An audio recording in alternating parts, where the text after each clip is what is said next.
on development. Today we are still working on our forging mod, so let's get to it.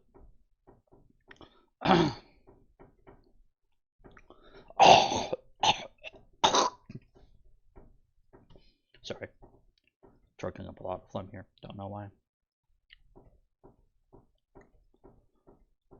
Can you stop? You're obnoxious.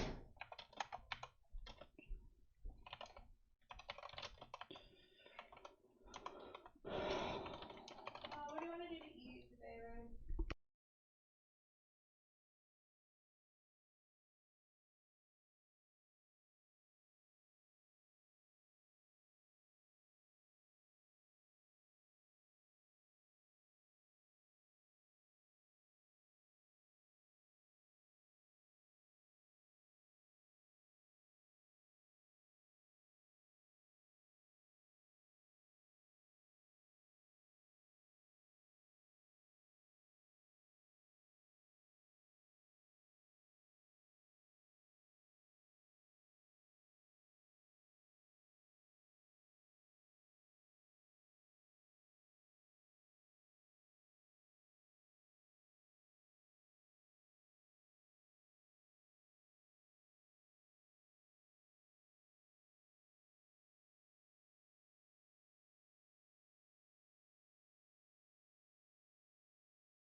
Alright guys, so I just got done posting a link to the stuff, trying to get people to watch it and care about it and stuff like that.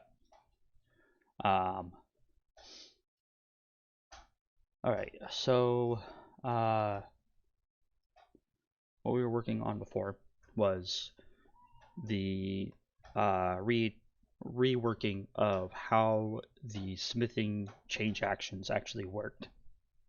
So instead of the change action being,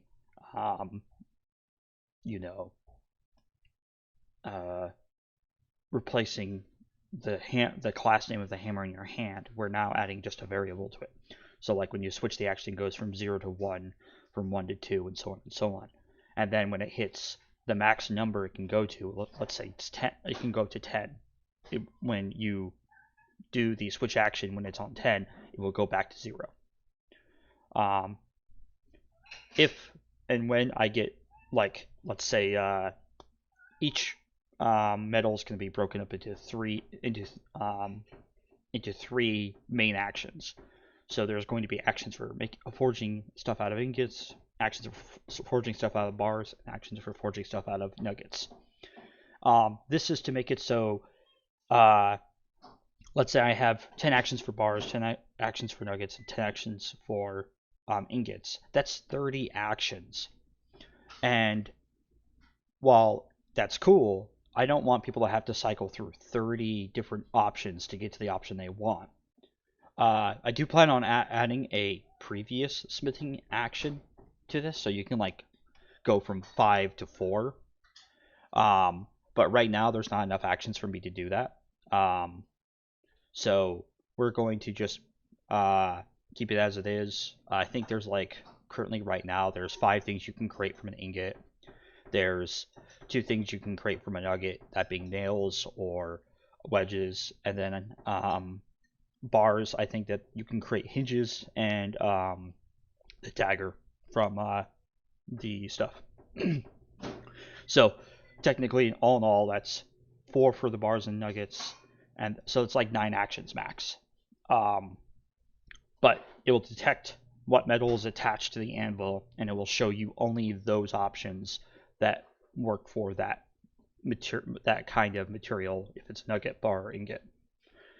What's cool about this is it also detects what ingot is attached to the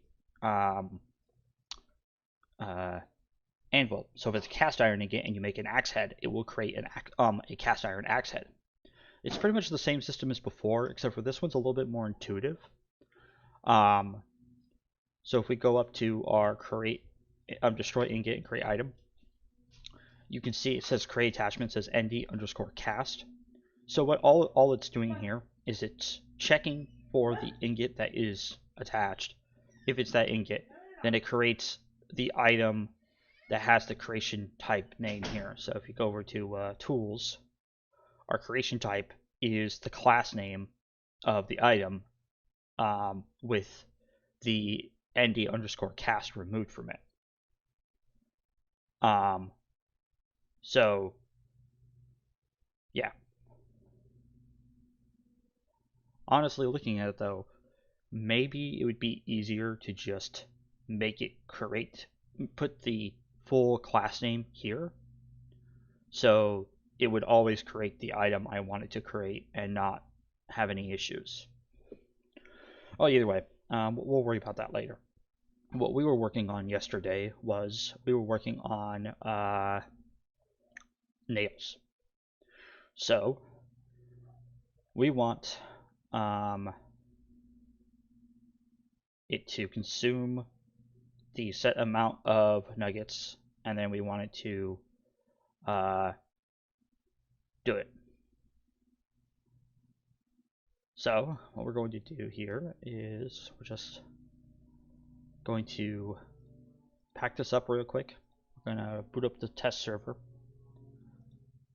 and then we're going to test it out.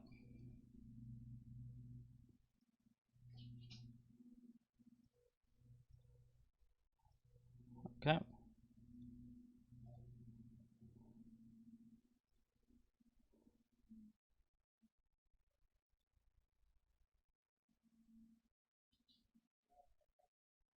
Oh, it didn't post my Twitch link. Oops. I think I need to do my post again for Twitch. Mistakes can be made.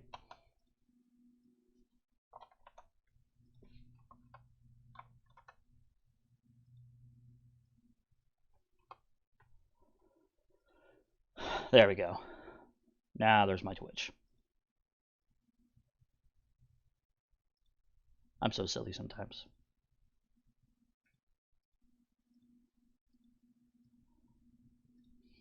Okay. So let's get started. Okay, so we packed the VBO. Let's boot up the test server. This is all working good. Multiple decoration of ND Impure Iron Nugget 270. Okay.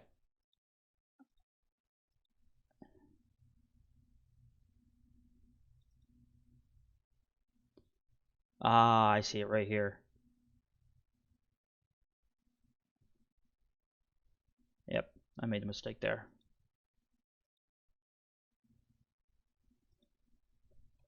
What you can do is go up here and yeah,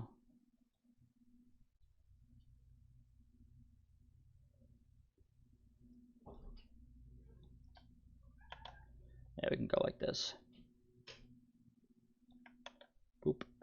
And then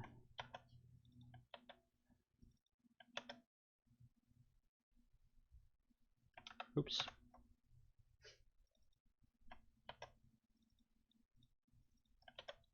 There we go. That should make it work.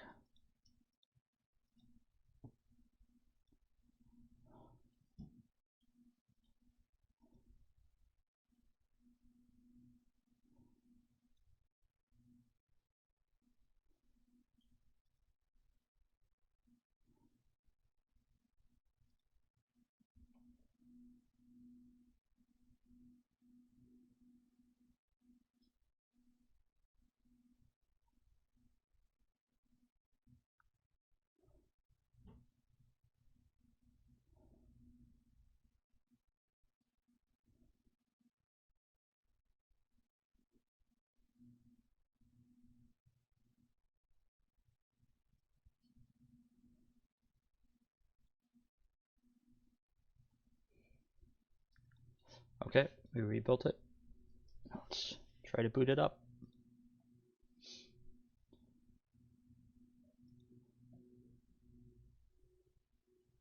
Multiple decoration, variable ND Imperial Iron Nugget.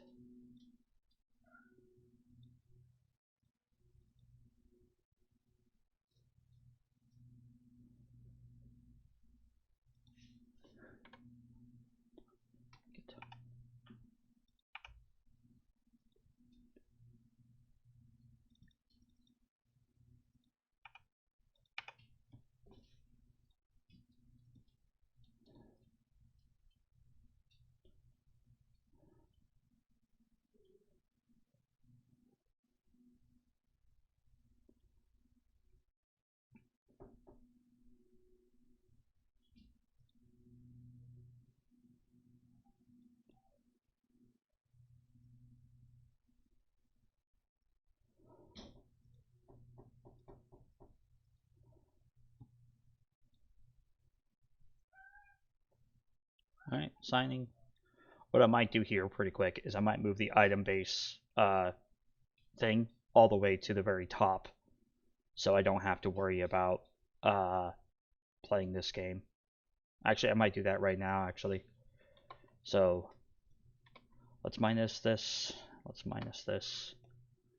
and then let's just start cutting and pasting everything here.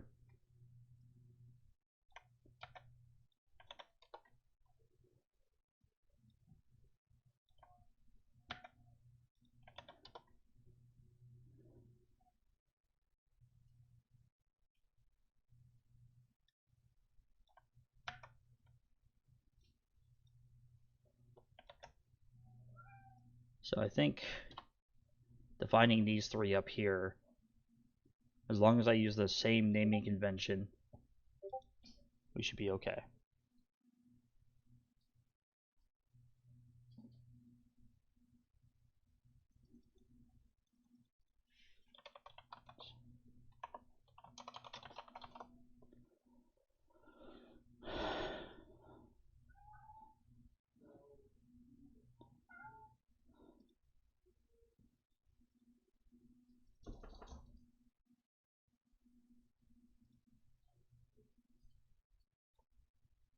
Alright. So, let's see here. Alright, so we already have that one. We already have that one.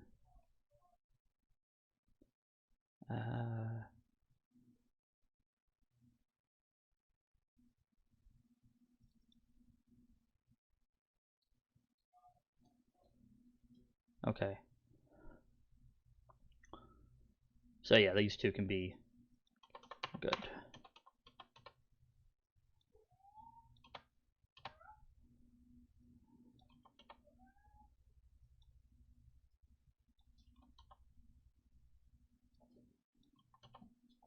Alright, so because now we define the things up here, all of these should be good to work.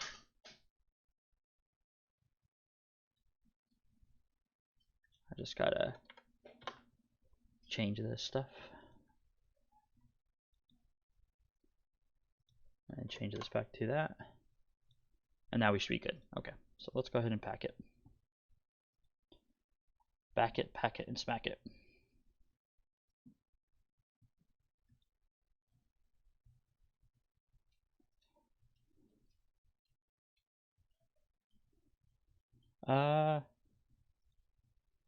Does anybody know what this Discord for streamers thing is?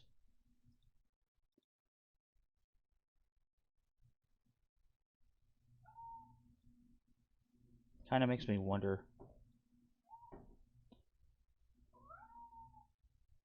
I'll ask my friend Foxy.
Just asking my friend Foxy Pete a question about this weird Discord for streamer spot.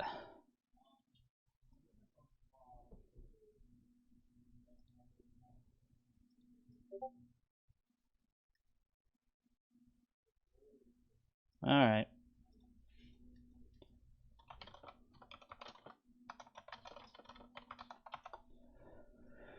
Okay. So, we built it. Now let's go ahead and run it.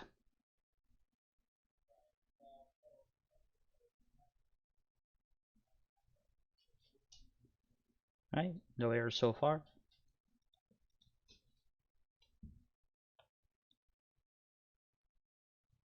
There we go, we're initializing, booting up.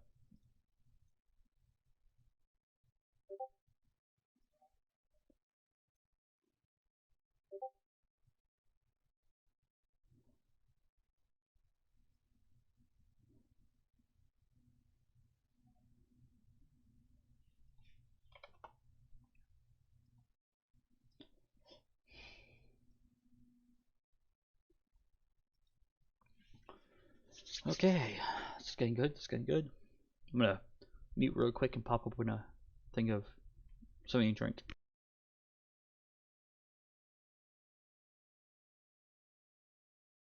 Oh, Exalt, you're Elder from New Dawn, right? The one and only, the legend, the hermit, the man of mans.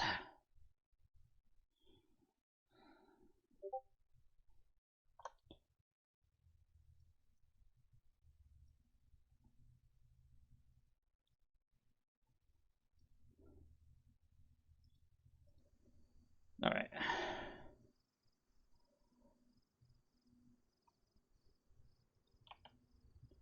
Okay, so we have our nugget here. Let's go ahead and throw it on the hearth. And we'll take the nails off. And we just need to get it a little bit hot. For testing purposes, the requirement for the metal isn't. And I even made a little cool little thing right here. See that? You see that on the top? So when you look at the anvil, you will see in the bottom left corner, not enough metal. When you don't have enough metal to create the function or to create the item, or if the metal isn't hot enough, you will get a thing. So now you can change the action. And look, smith tool wedges, smith iron nails. And now because we're smithing cast iron nails, and voila, it consumed the proper amount of nuggets like it should. And it goes. I'm actually probably going to make it so there is less waste when it comes less so yeah, I think this works well. But what's really cool is if I put a bar on here. See, look at that. Failed. Metal is not hot enough. Isn't that cool? I love that. I'm really excited that I got that to work. You know, it's just simple. It's straightforward. It lets the player know, hey, failed. Now I do probably need to make it so it fades out pretty quickly. Because you know it is staying around for a little bit too long in my view. But yeah, I'm really excited about that. And it only pops up if you have a hammer in your hand. So you walk up to the thing, and it goes, metal is not hot enough.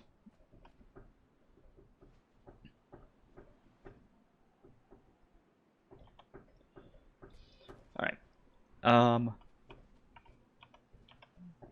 So I was playing around with some custom icons like this for my attachments. Unfortunately, I could only make them work for the Forge with Hood. But what I've gone and done is I've gone through and put in better display names for my attachments. So like the Forge has an ingot, bar, or nugget, it kind of telling you that's what can go here.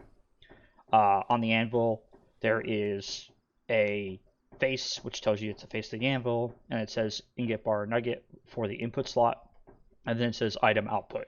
So now you always know that this is an item output. And what's cool is I've made it so I refined the script a bit. It should have been doing this from the get-go. But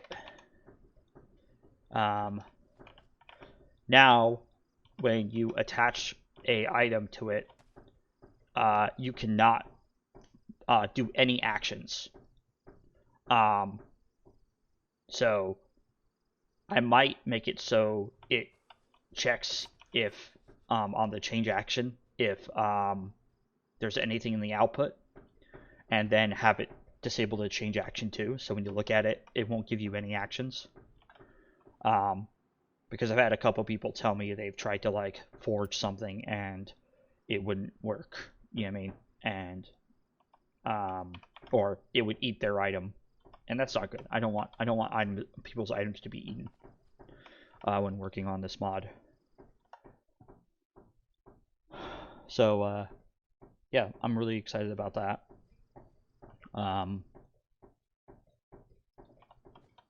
Just heating up this nugget real quick. Again, all of the temperature values are all extremely different. None of them are, you know, super duper accurate. I do this for testing purposes and testing purposes only, because I honestly do not want to worry about it. Now see, it's too hot for me to move. So just grab these tongs real quick, put them in the tongs, and then I move it from me. Ooh, that's an interesting one. Oh, see, this is why we test stuff, to find bugs.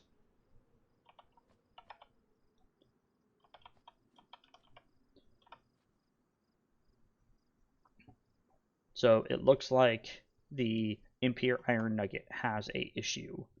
What we want to do is we want to go to our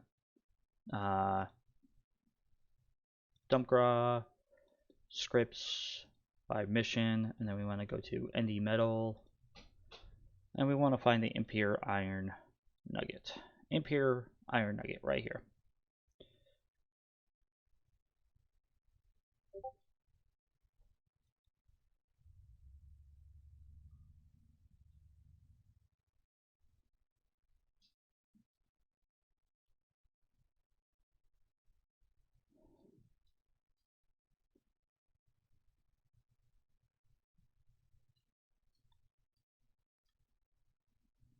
Alright, so it looks like there's something going wrong in his can put as an attachment. So we'll figure that out pretty quick.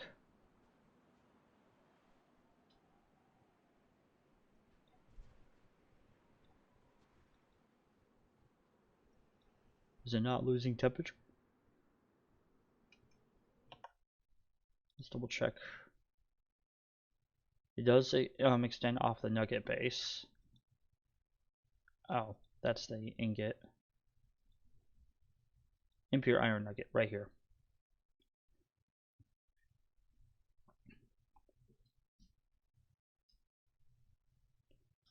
Okay, so can put as attachment if parent is kind of ND tongs, return true. If the parent is kind of ND forge base, return true. Everything should be returning true. So honestly, this is very outdated. So I don't actually care to check if any of this works anymore, because I'm okay with it being okay to be put into a person's hands. It's totally fine with me. Yeah, see, I don't on was attached, stop cooling, start heating. Yeah.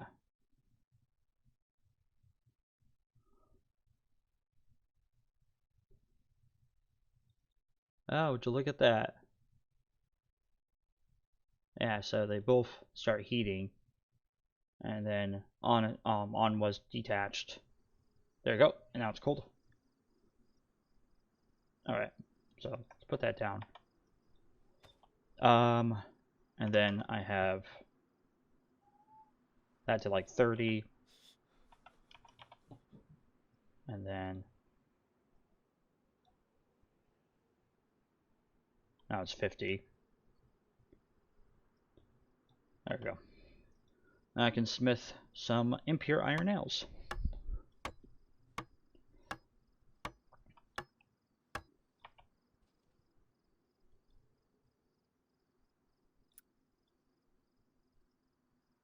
So it created I believe those are impure ones. Let me double check.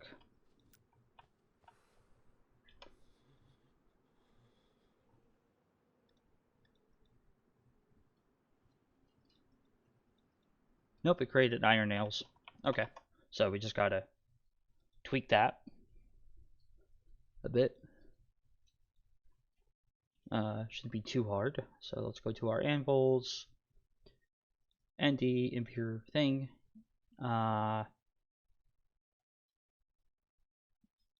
Impure iron nuggets.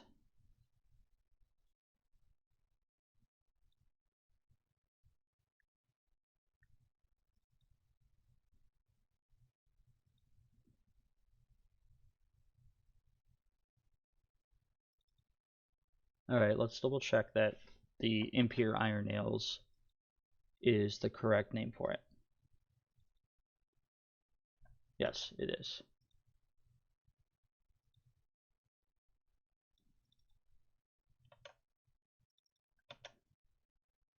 Let's make sure my nugget is correct too. Yeah, it's correct.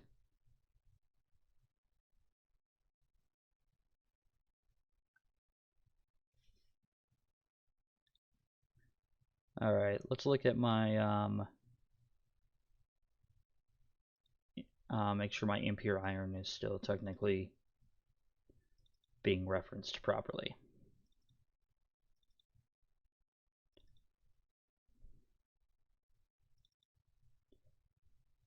Okay, looks good. What we can do is we can just go to our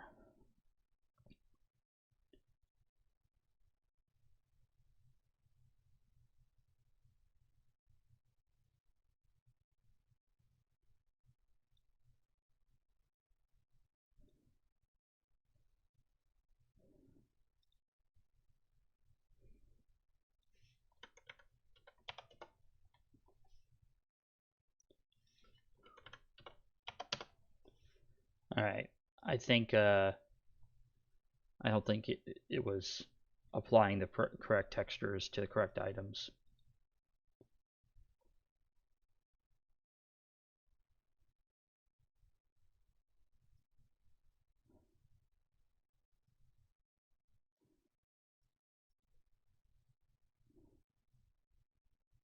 Alright. So let's go over, we were looking at ND metal. And let's kind of go through this and let's clean up our old code.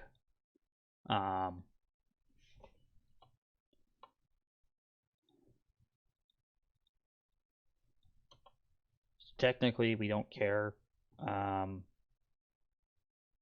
a lot of this anymore. Like this entire can't put as attachment. We're actually going to take this and we're going to move this to our core classes. So every class has a core class or a base class, if you will. And what we're going to do is, I for a long time have had a report, and this report is very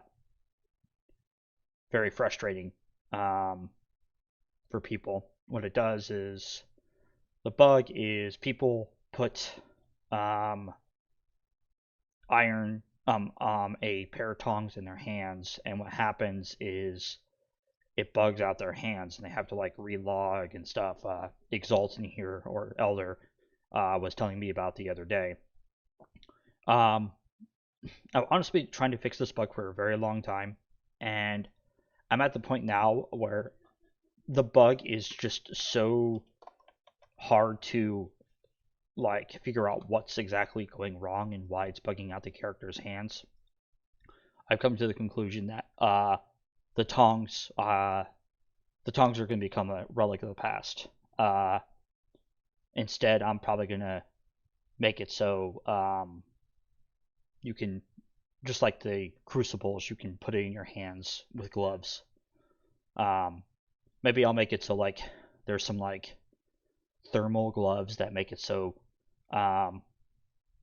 you don't, I don't know, take damage. I don't know. We'll figure that out when we cross that bridge. Um, but yeah, it's just unfortunately I've had that bug for forever.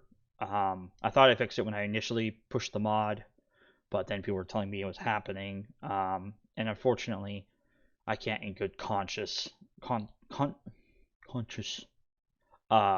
let people do that.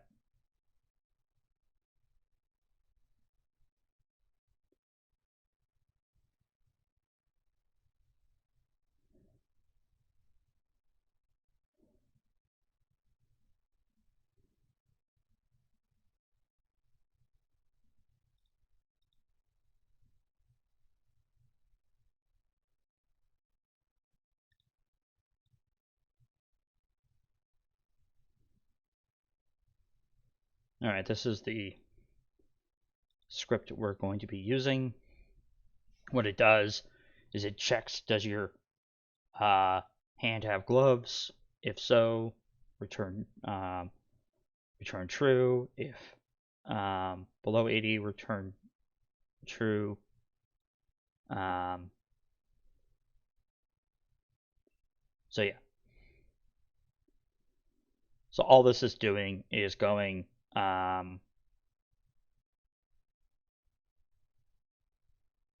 pretty much saying that if it's below 80 degrees, you can put it in your bare hands, but if it's above 80 degrees, you have to put it in a gloved hand. It's really simple, really stupid, straightforward, to the point.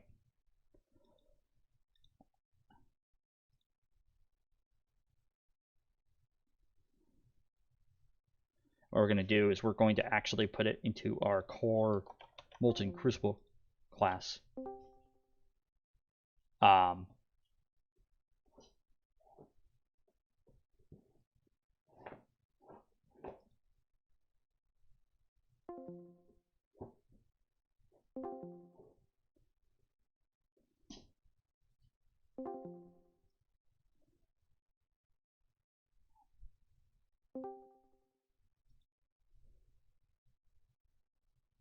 All right.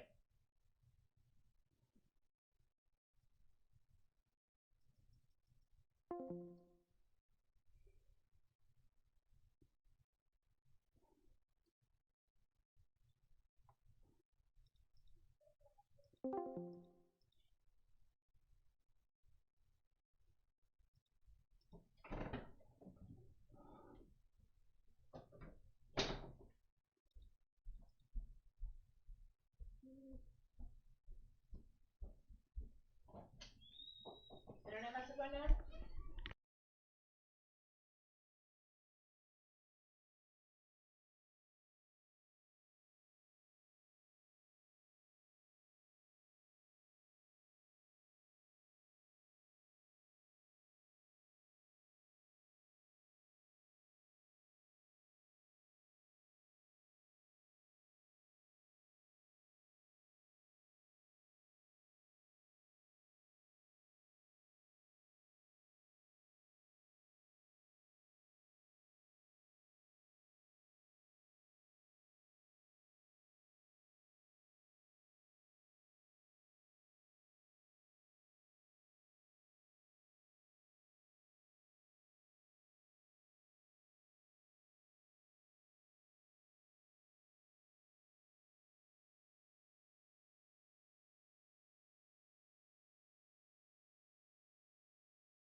Alright, so folks, it looks like my internet went down, so the stream went down along with it. But I'm still technically recording, so let's just keep doing what we're doing until the internet comes back up. Hopefully it won't be too long. But we'll see. Let me see. Xfinity services may pair. We're working in the area. Second.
Alright guys, so what we're going to do is we're going to just keep going.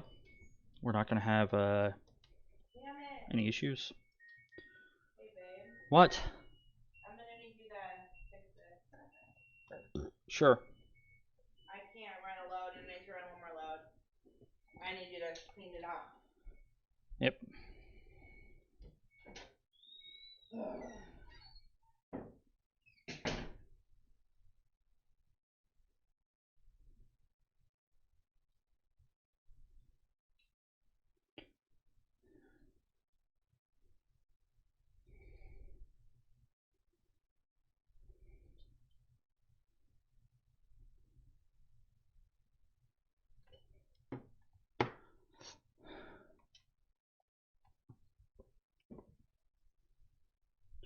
Okay. So now we have the can put into hands on the molten metal. Probably should just do this for the base 2.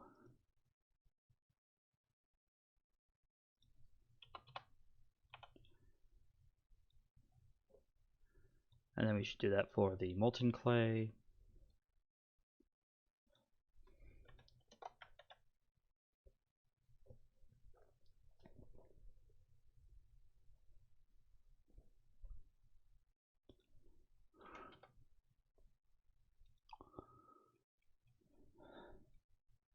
And then finally for the clay crucible base, which it already has. Okay, so now we're going to go back over to our metals, and we're going to replace the can put as attachment to this. Wait a minute. Did I make a mistake and copy actions along with this? Yeah, I think I did. Just want to copy this, and we just want to replace this with this. Now it checks if you have gloves in your hand or not in the ingot base. And then we're going to do that for the nugget base.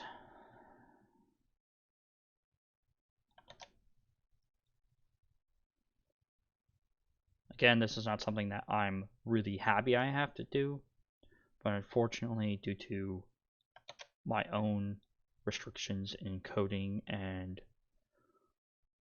overall understanding of this kind of stuff, it's what needs to be done. I did see that our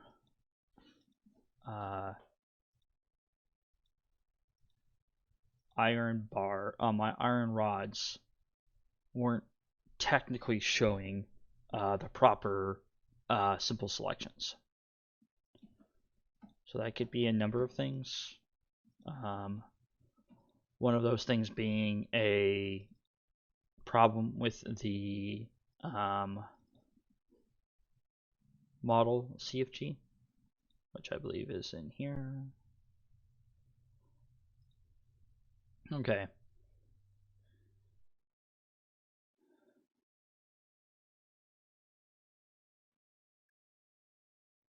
So, looking at this, gotta look for the rod. Forge rod, forge rod.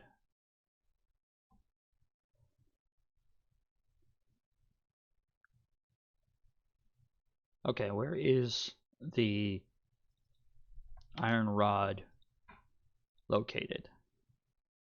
Forge metal rod.p3d. And then in my, it's called a metal rod, right? Ah, see? That's why it's broken. Because there is no metal rod skeleton. Which is problematic. But that's okay, we can fix it real quick. So all we gotta do is open up the metal rod.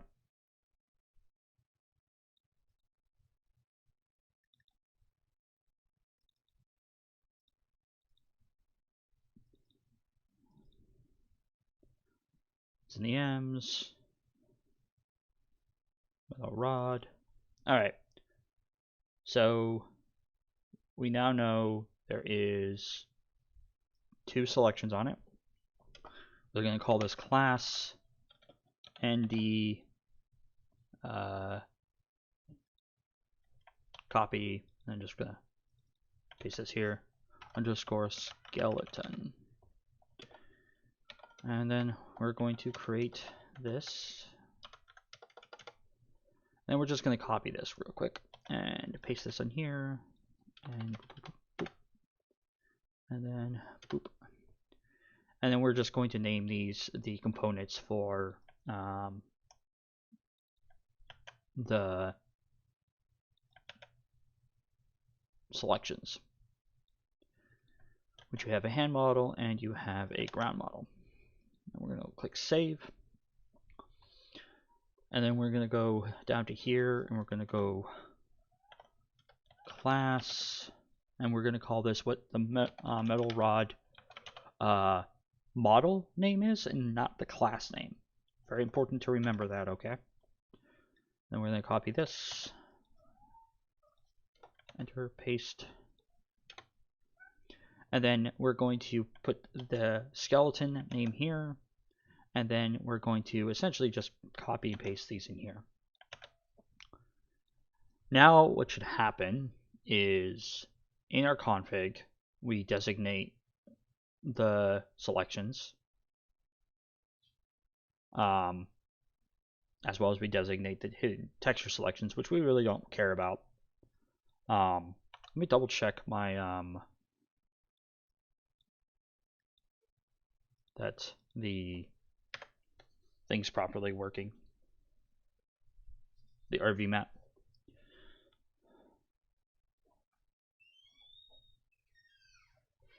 I need to fix that. What is that? Multiple declaration class each small CB.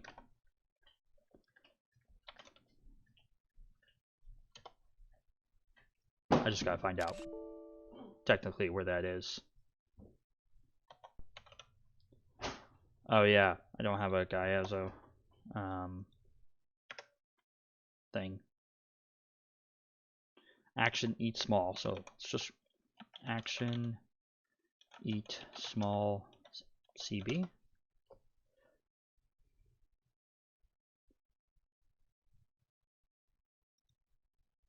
Okay. So we can just go boop, and then we can search again, and now we only have one. All right. So if we did this right, it should look really roughed up. Yeah, okay. So that's the file pathing is working properly. All right, let's go ahead and pack this up and make sure that it is functioning as it should.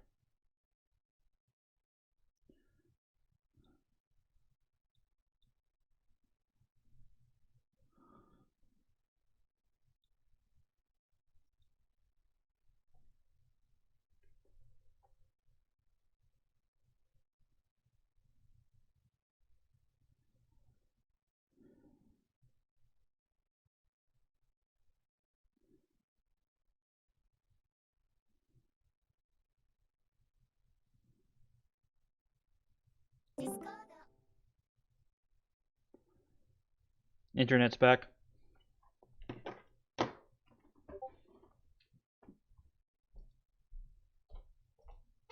What time are you gonna go?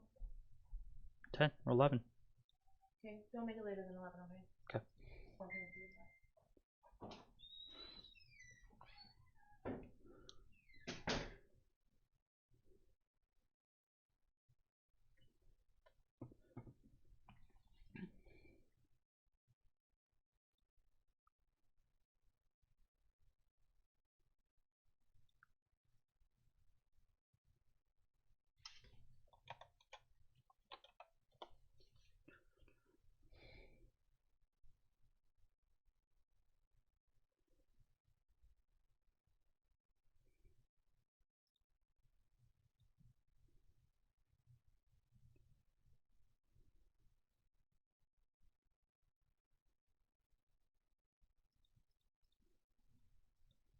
Just waiting for it to reconnect. The internet. So it looks like there's something going wrong in this can put as an attachment. Oh, sorry about that. Probably heard me twice. Come on, reconnect.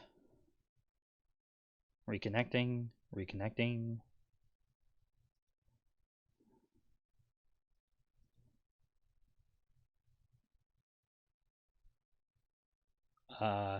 Let's not tweet again. But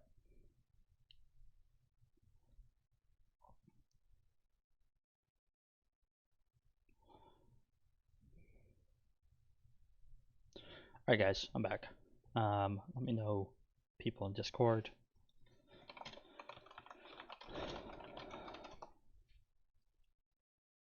And then yeah, I'm in Discord. Okay. Alright. So let's get back to working. Okay. So to catch everyone up if they weren't on stream, I just got done fixing the metal rod and then making it so it doesn't check for the tongs anymore, but you can only put hot metal in your hands.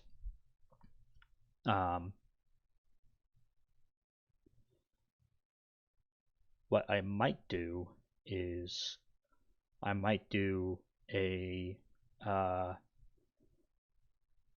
check here in a minute.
Come on, let me back.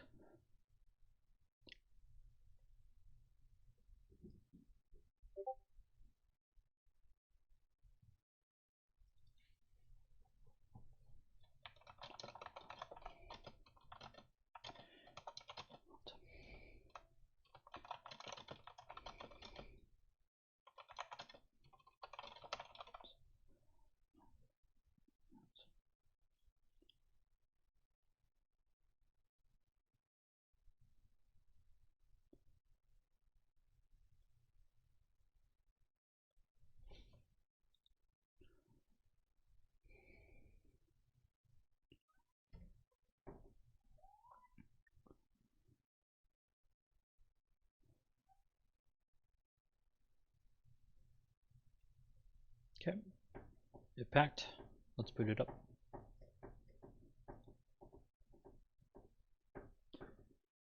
Yeah, I knew that was gonna happen. Because I messed up when I was working on the stupid things.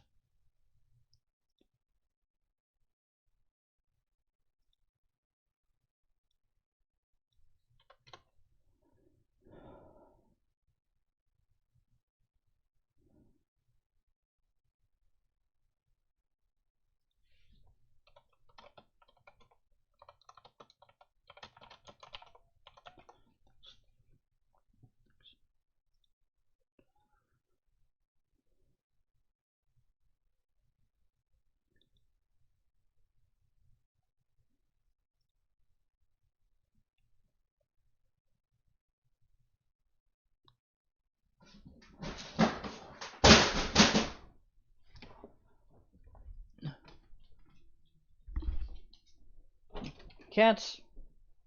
You already broke it. I don't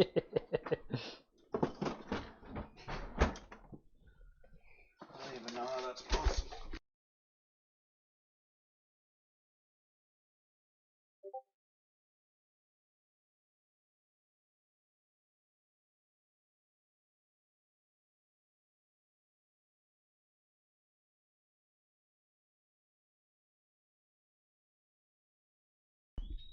Okay, guys, sorry about that. I was just talking to my friend Damien Forge about on tick.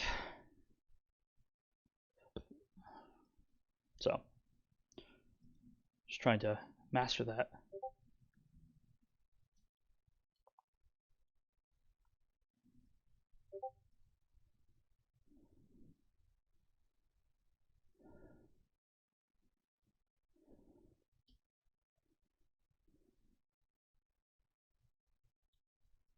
All right.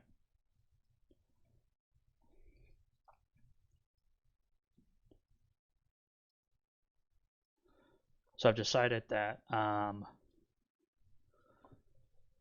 going to make it so holding an item in your hands burns you.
All right, it built.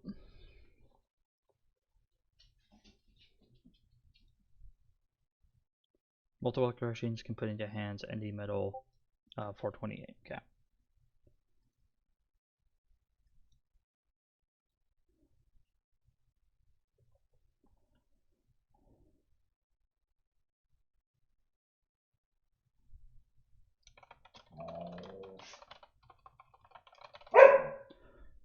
Yeah. Okay, so it said ND metal has too many item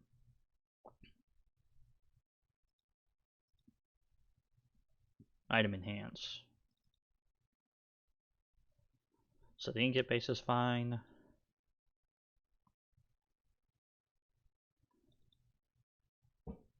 This is fine.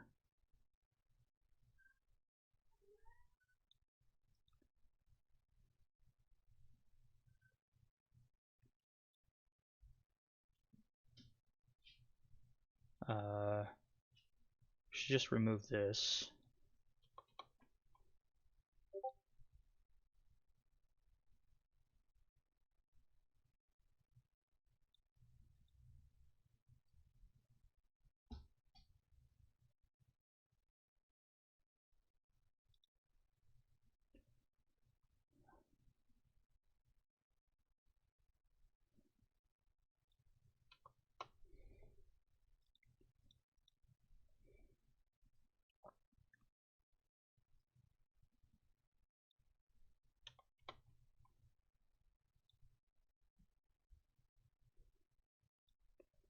Just a little bit of code cleanup.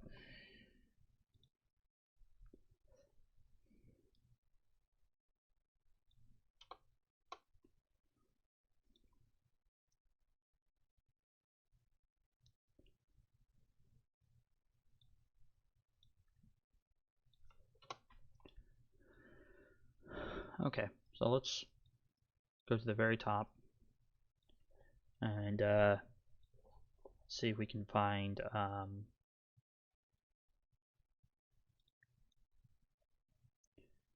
where it's saying multiple of these.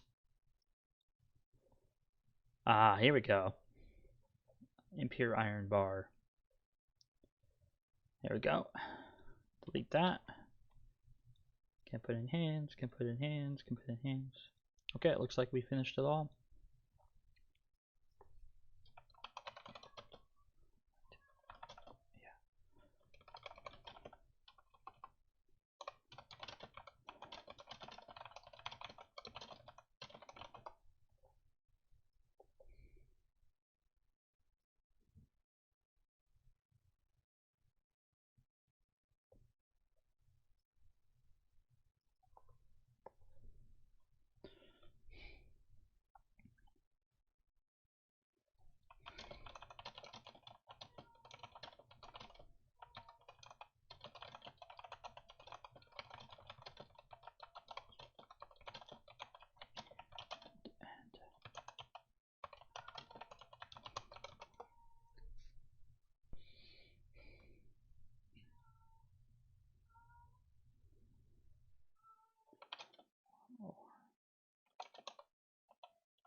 All right. So,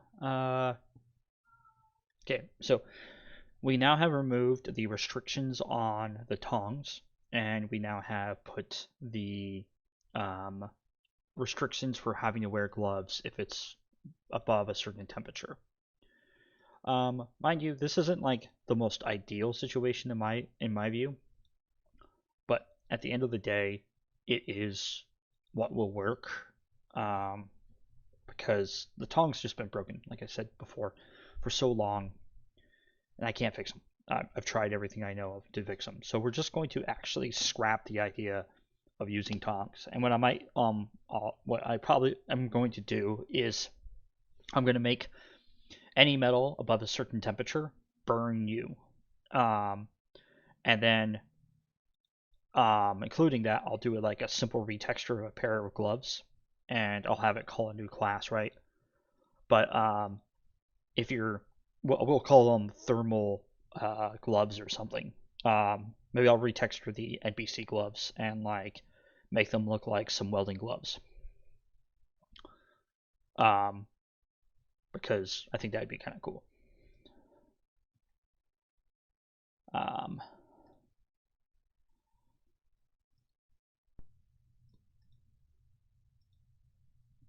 So just waiting for it to buy knives, and then we can test.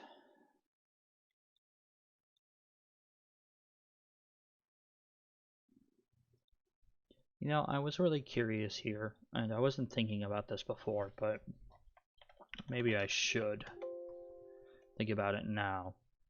The impure iron nails.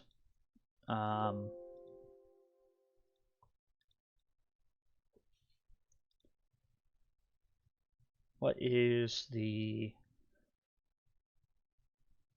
impure iron nails? Okay.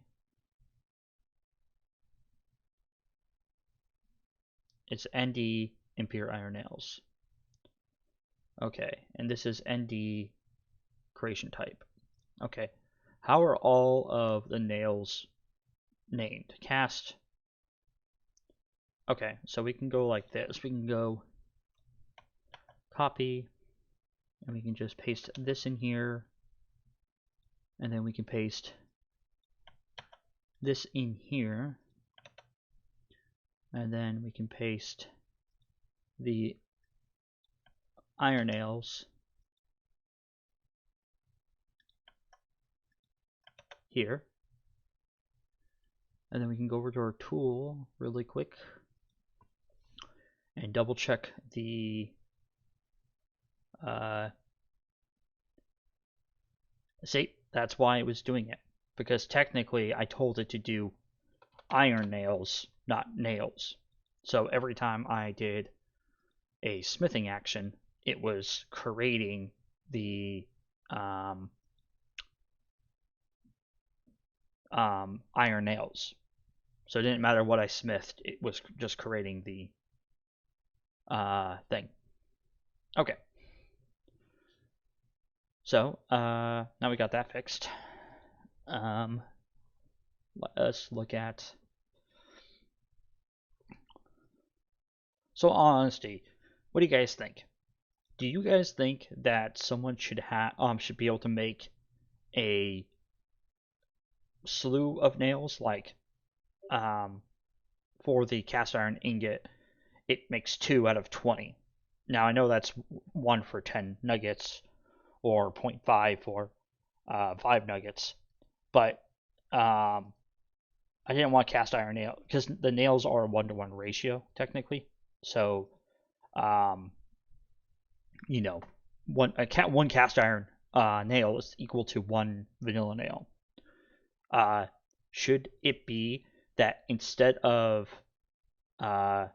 creating 2 nails for 20 nuggets, it should be all like, hey, it takes 10 nuggets to make 1 nail, and then like for like the impure ones, we could be all like, hey, for every 4 nuggets, for every 5 nuggets, you make 4 nails, or 3 nails, let's say. And then for every 5 nuggets here, you make 5 nails. Nah, I like my old system better. The reason why I like my old system better is because it definitely does make it more cumbersome. Now, I think I might do though is I might cut this stuff in half to make it more worthwhile to make nails out of these metals. So we're gonna say it takes 10 nuggets makes 2 nails, and then we're going to go 9 nuggets makes 4 nails, and then finally we're going to go 16 is what's 8, so 8 makes 6 nails. And I think that would be a overall better thing. Maybe we'll go with like 3 here. And then what we can do, just to test this real quick, because I want to make sure that I actually have this set up properly, is we're going to set the initialize down to 0 again. Like that. And now what I want to do is I want to go over to our check here. If occupied. Okay, so what we do here is we go boop, go copy, and go poop, and go boop, and go boop.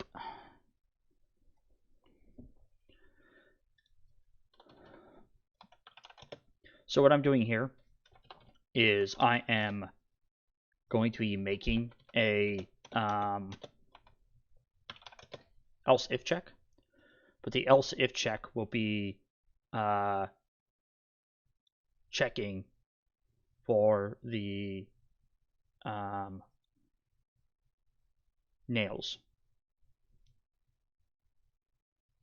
So technically I can go nail, and then I can have only one if check, and then go poop.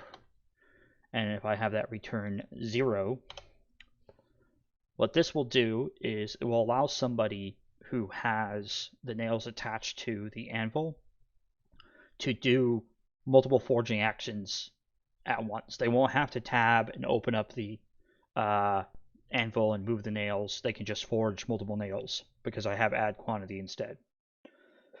All right, so let's back that up and let's test it out.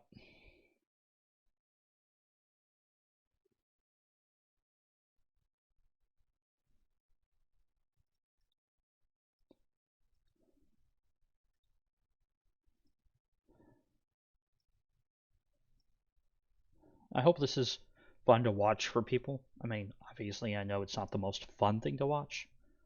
Oh, leather gloves that you craft? That'd be kind of cool. Yeah, maybe we can make it like you can craft leather gloves, Exalt, and then you have to like combine it with lard to make it like hardened on the place where you grip.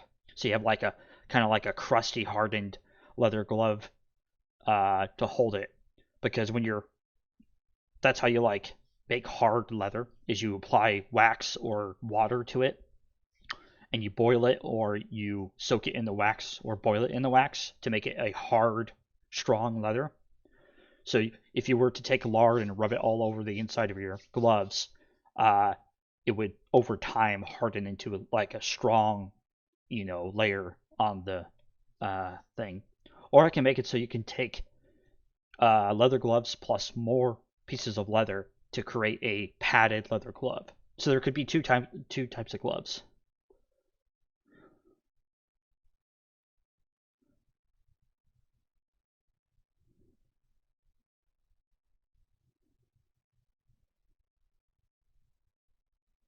Yeah, agreed. And I'm trying to balance that out. Honestly, you and Epi or Ephrathid Wraith are people who have been giving me the most feedback on this kind of stuff, which I really appreciate. This mod's been a new Dawn for forever, and it hasn't become like a requirement for anything up until recently. So I think making a requirement is what's kind of kicked people in the butt to like try to like start experimenting and working with it.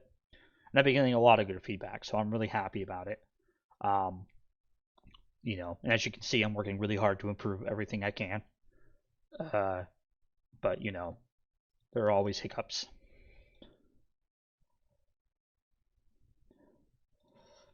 But I'm really excited about this new process of being able to switch smithing actions, because now I can make actions or make new items craftable so much easier, like leagues easier than before. Instead of it taking like a day or two to make a new action, I can spend a day or two making the item, and then a couple hours making the actions and the effort to make it possible. So like items like knives, items like potential different things that could be done with like crossbows and bolts, lots of things to be added, new types of melee weapons, maces, sickle, like swords, short swords, battle axes, all that kind of stuff. All of this is now possible because I now don't have to make 100 different actions for if I had 100 items you can craft in the forge. Before I would have to make 100 different actions. Now I can stay with my 6 actions and be happy with it. So I'm really excited about it, if you couldn't tell. Okay, so yep, see, this is the problem with tongs, right? The tongs will not go out of my hands. So this is the problem that people like my friend here in chat Exalt had. Again, this is something I've been wanting to fix, but I can't fix it. So we're just going to kill myself, and then we're going to respawn.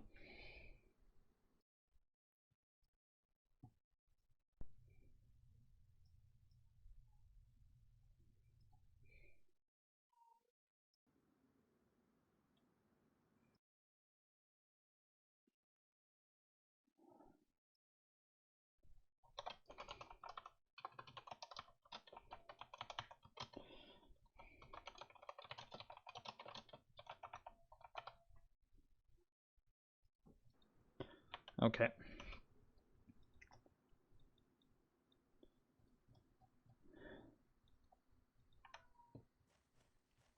Okay. So I do want to stay away from those those tongs. All right. So let's get a. Oh, yeah, I actually want to delete these. So I'll probably do with the tongs on New Dawn is I will be making a change to them. So I'll probably do like a reimbursement offer. Be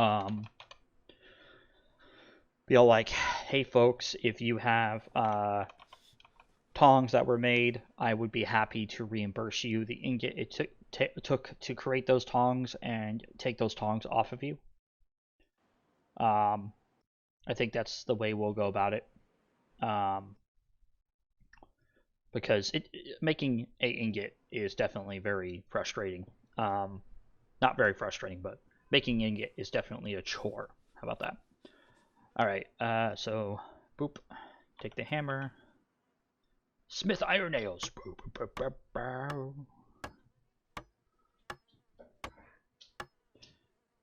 Okay, and it made 6, and then I can do it again. And let's make sure it stacks.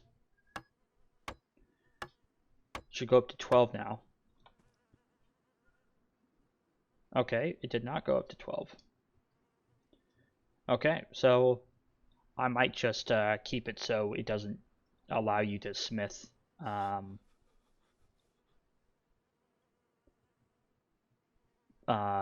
If there's something attached to the output, but that's okay. You know what? It's not that big of a deal to me. It kind of does suck, but at the same time, it's better than nothing. One thing I wanted to check real quick, and we're going to change the weather back to nice and sunny, was pouring molds. So we're going to spawn in some nugget molds, and then going to spawn in a makeshift anvil mold. And then we're going to go with our crucible, and we're just going to spawn in like a impure iron, just for testing.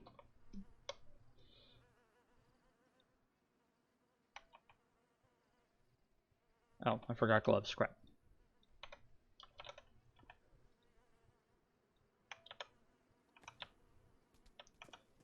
Alright, so casting metal ingot. This should take about half of the crucible's metal. Okay, perfect. Okay, casting in here. This should add 50 to the crucible, but minus 50 from the impure crucible. And it did. It worked. There we go. So now, I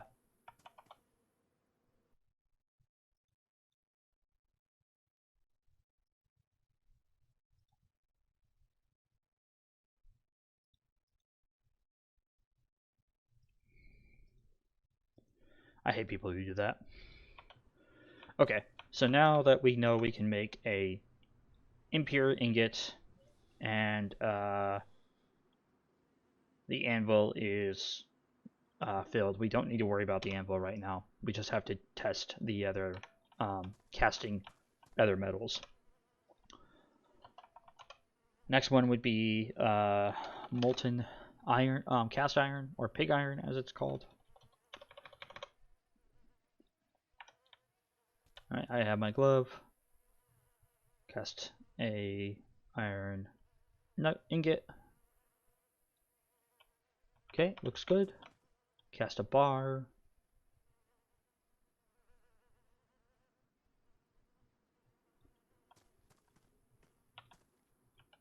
Okay, so a bar takes about 25% of the metal. So let's test that again real quick. Crucible. And then, of course, we're going to go with impure iron just to recreate the testing conditions. Alright, so in the bar, we're going to take that out. We're going to cast another bar, and we're going to see what happens. Okay, so casting bars creates a empty crucible. Okay, so that is an issue. Okay, so let's go and check out that issue. First off, I want to go here, and we're going to remove the this one because we don't care about that anymore.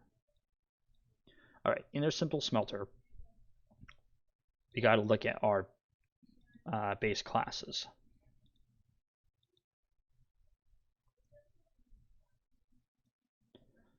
Okay. So, molten crucible. Okay, we have an open.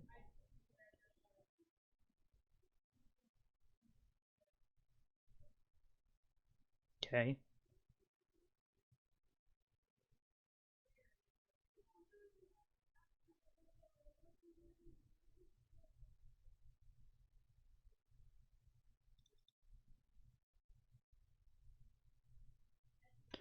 Okay, so I think what we need to do is, because technically the problem didn't arise, it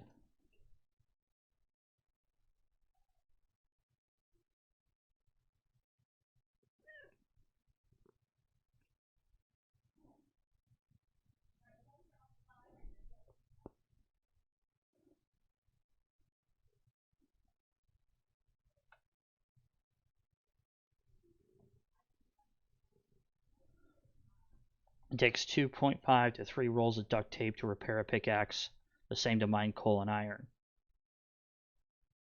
Well, because technically iron is one iron ore fills up a crucible, I think that's fair. When it comes to coal, though, I might reduce the damage given to the pickaxe when mining a coal boulder.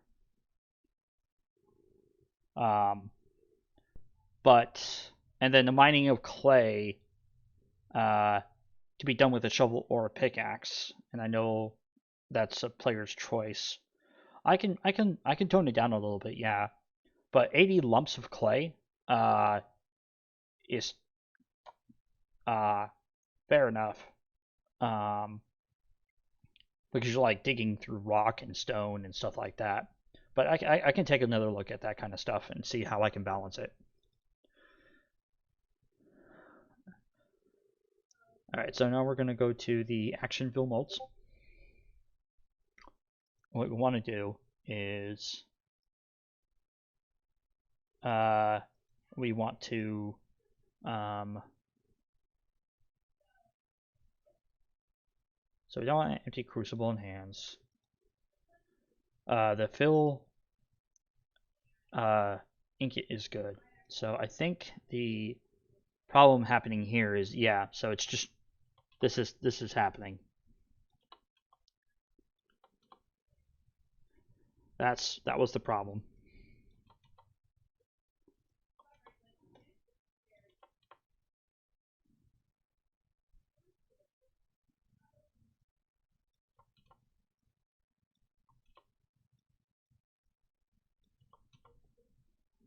I already saved all that.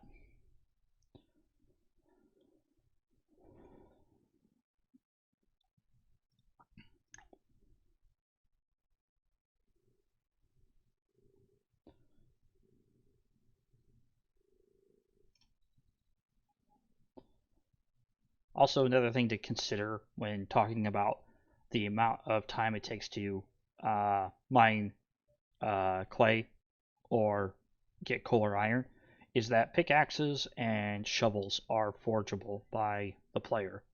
So while, yeah, vanilla tools will last the longest, the reality of the fact is pickaxes can be repaired with sharpening stones and pieces of duct tape. Shovels, I don't think can be repaired with anything right now. I probably will be fixing that so you can like create a repair kit yourself, so you can like repair your tools better and more efficiently. But because you can make your own tools out of a stick and a ingot of cast iron, the possibility is pretty open there. But again, I would like to revisit it and look it over. You know, again, the feedback's important to me on this kind of shit.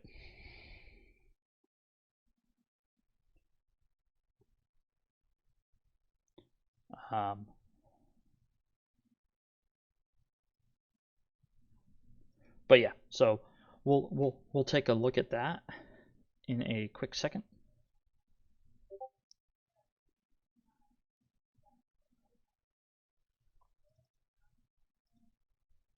Yeah, I understand that, and I'm not disagreeing with you on it. I'm just trying to like talk it out in my head / openly with you about like if that's a good balance or not, because 80 to 100 lumps of clay, well, 80 lumps of clay, I think it's like 65 lumps of clay is required to make the simple smelter, and then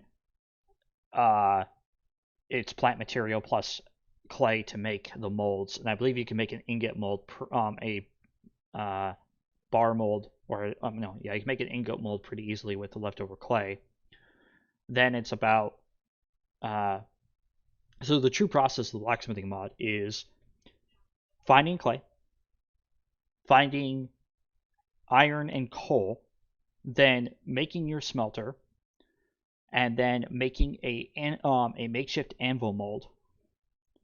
All right, and to do all this, you need a vanilla hammer, a pickaxe, and a shovel, or just a pickaxe, a shovel. I mean, a pickaxe and a hammer, and lots of duct tape or sharpening stones. Then you're supposed to build the simple smelter. You're supposed to then, with the leftover clay, you can make a clay crucible with crushed bones, or you can find a metal crucible. You melt down the iron, you pour it into the anvil mold, and it takes 2 pours. And then once it's full, you can then smash the mold to get the anvil out. Then you have to find a tree, cut down the tree with an axe, and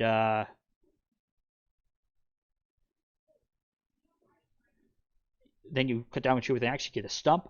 You combine the makeshift anvil with the stump, and voila, you now have your anvil and your smelter. And then from there, you have to make clay bricks with plant material and clay to eventually put together a forge. And then you have to find, coal in between. So the process is a little bit lengthy, but at the end of the day, if it was 10 times easier to find to do the blacksmithing thing than it was to actually run around and find nails, nobody would ever run around looking for nails. And the whole idea of being able to craft your own nails and tools was not to replace vanilla, it was to complement vanilla. It was to be all like, hey, you can either choose to do all this effort and work and have a proper place to make your own tools, make your own nails, or you can be a person who just runs around all the time looking for the tools. Now, on New Dawn, we've toned down the tools ever so slightly over time to encourage more people to want to do more forging, but finding tools is still very possible. It's not like impossible to find a pickaxe or a hammer, but it's definitely not as easy as it used to be. And that's what I like about it. Because vanilla tools are still the best tools. Like, pure iron tools they're close in durability to vanilla tools, but they're not as good as vanilla tools 100%. So like you could get like maybe 2 to 3 more actions out of a vanilla tool than you can with a forge tool, a hand forge tool. But it depends on the quality. If it's cast iron, impure iron, or pure iron, that all matters, right? So vanilla tools still are king. It's just this is something that's a lot better. What's cool though is I eventually plan on introducing a blast furnace to the mod. And if people don't know what a blast furnace is a really, really high temperature enclosed space for making certain alloys and other things happen. One of them is steel. So eventually you're going to be able to make your own steel, which is really cool. So you'll be able to make your own steel, which means you'll be able to eventually make your own vanilla tools.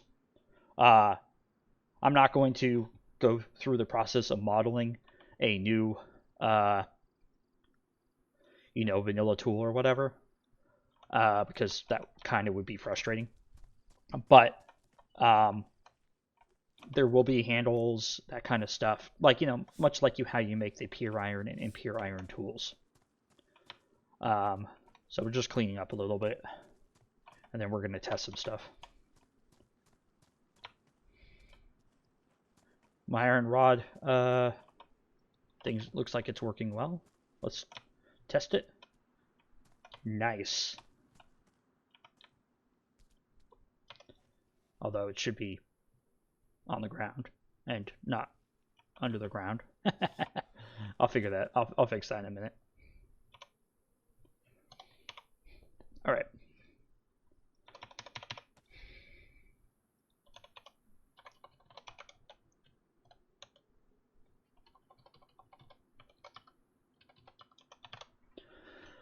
All right, so let's go with molten pure iron again, and we're gonna go 9999999, and we're gonna spawn in that one, and then we're gonna drop our nugget again, and then we're gonna grab this, and we're gonna go boom.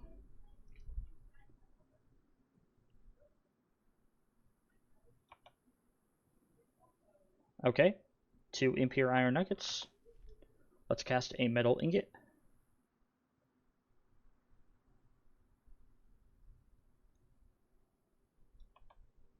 Metal ingot's there. I still have 40% remaining.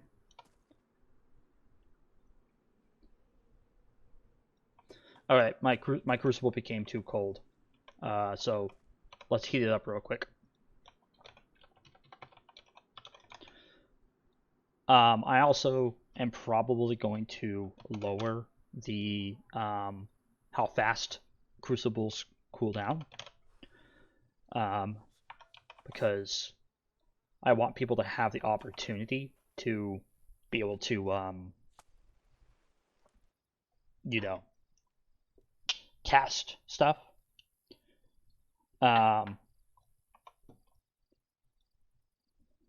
Obviously, you know, if you wait a couple minutes, I don't want you to be all like, oh, hey, it's been a couple minutes, you know, I can still cast stuff. I want it to be all like, well, not a couple minutes. I don't want it to be like 5 minutes and be all like, I could still cast it's still molten enough that I can cast, you know, ingots and stuff. I want it to be like, you know, 2, maybe 3, maybe 3.5 minutes of time to cast whatever you need to cast. As well as the forging. I think I'm gonna extend the time by like 30 seconds for each item, and that way people have plenty of time. So it's more of a, if you're lazy and you don't pay attention to, you don't forge your metal right away, you might have to put it back in the forge for like a minute or two. But yeah. So while we're waiting for that to heat back up, let's take our impure iron. Let's make impure iron nuggets real quick.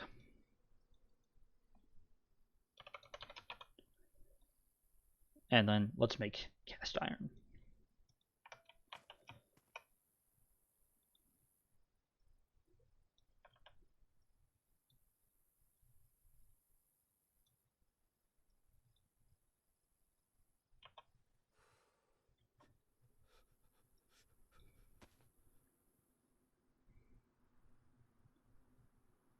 Okay, so put the hammer there.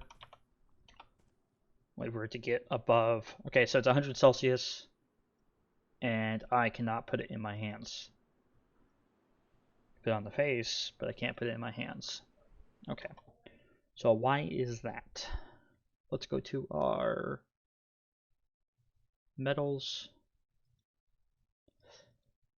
And we want to look at the cast nugget. Cast nugget right here. Can't put into hands. Return false. Ah. It's because it's using a old thing. So let's double check all of this. We don't want any of this in our things. Okay. We only want our core function to be using this.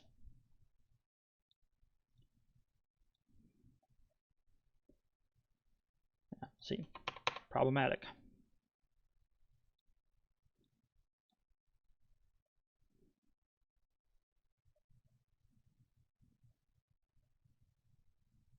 Okay, that's correct.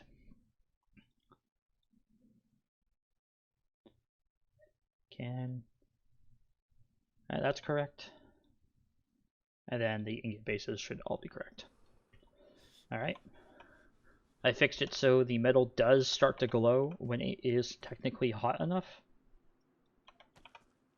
Alright, let's smith iron nails. And because this is cast iron, it should make a cast iron nail.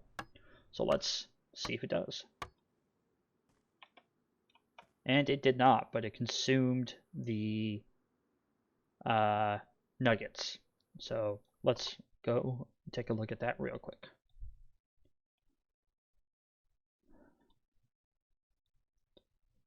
So go to anvil, go down here, and then, yeah. So ND cast.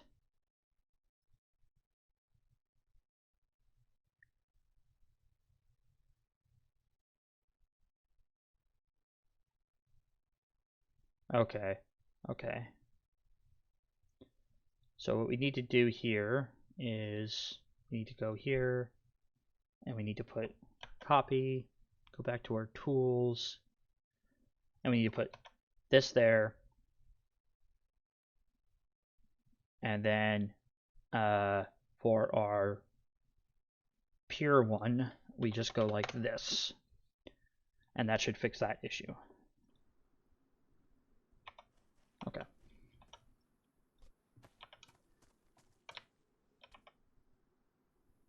So it's about 500 Celsius. Let's throw that back in there to heat back up. The smelter is all the way up. I think I need to play with my temperature thing again. Because technically when you're standing this close to the smelter, you should be yellow or red. Standing like this close to the smelter, you should be yellow. Standing this far from the smelter, you should be normal. You should be okay. Obviously, it depends on how much clothing you're wearing and stuff like that. But smelters should be incredibly hot. Working around forges and stuff should definitely not be as hot. Like, you should be yellow. So, like, yeah. So, like, me standing right in front of the forge. You can see my temperature goes up a bit.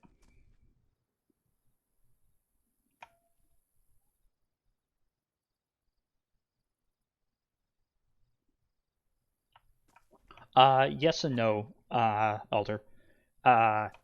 Cast iron and impure iron are based off of the smelter you choose to use. However, pure iron is there's a way of doing it, but I have not told anybody how to do it. There's a couple people who have figured it out, but again, it's kind of like if you do some Google searching and you investigate yourself, you'll figure out how to make pure iron overall. You sound like a pretty smart person, like you know a bit about blacksmithing, so you probably will figure it out pretty darn quick. You know. So, no worries there.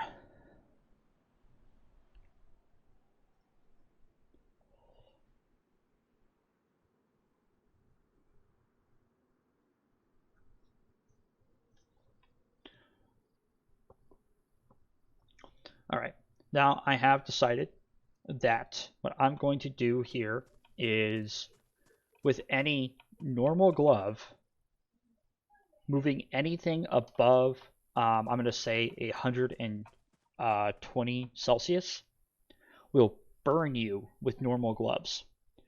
And it will minus your health as well as damage the gloves in your hand. Then, like me and Exalt were talking about earlier, there are going to be a welding glove that will spawn in the world. There are going to be ways of crafting a leather glove with like a harder glove inside of the glove, or a better heat resistance essentially. And what the welding glove and the handcrafted gloves will do is it will protect you from being burnt, but it will still damage the glove. So what I'm probably going to do is I'm probably just going to make it minus health, like a really, really small amount of health every second of the glove. So the welding gloves and the hardened leather gloves will last a long time compared to using normal gloves. Normal gloves will also damage your health. And I'm talking about like maybe 1 or 2 health lost over the course of 40 or 50 seconds. So I think that would be fun. Obviously I'll have to test it quite a bit, but I'm pretty excited about it.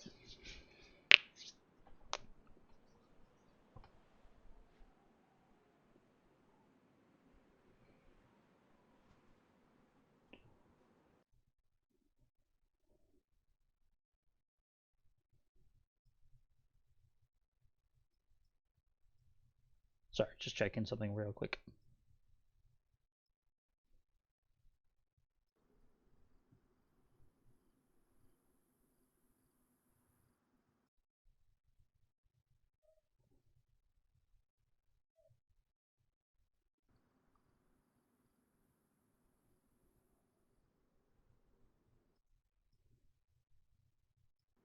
Alright. So I might make the time it takes to heat back up molten iron go quite a bit quicker. Just to make it easier to reheat like molten metals. Because like right now I still can't heat it and it's been a little bit, right?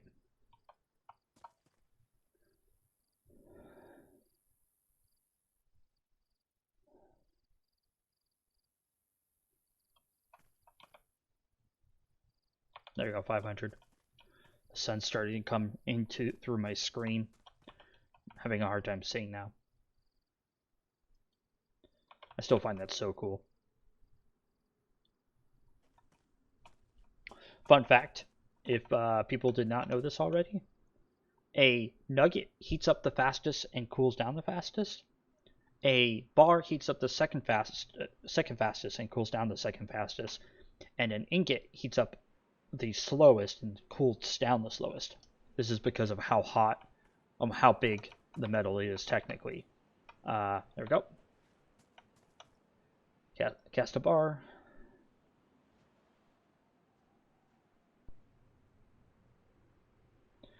We cast one bar. Perfect. And it did not do anything bad.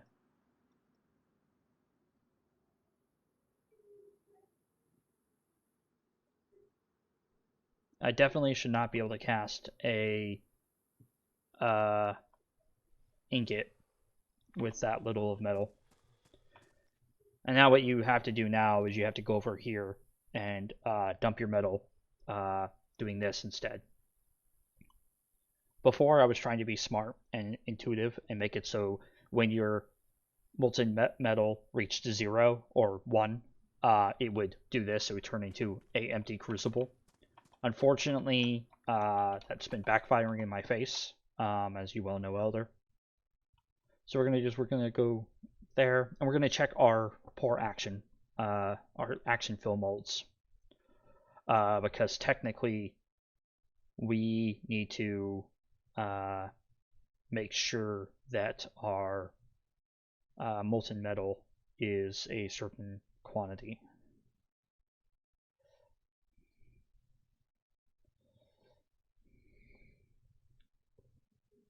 All right.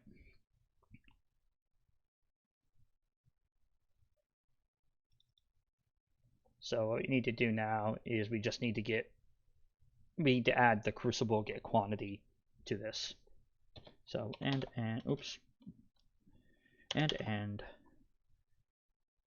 And learning from my friend Damien Forge, we actually should do crucible before we do the crucible dot get quantity checks. The reason why we want to do the crucible before we do get quantity is apparently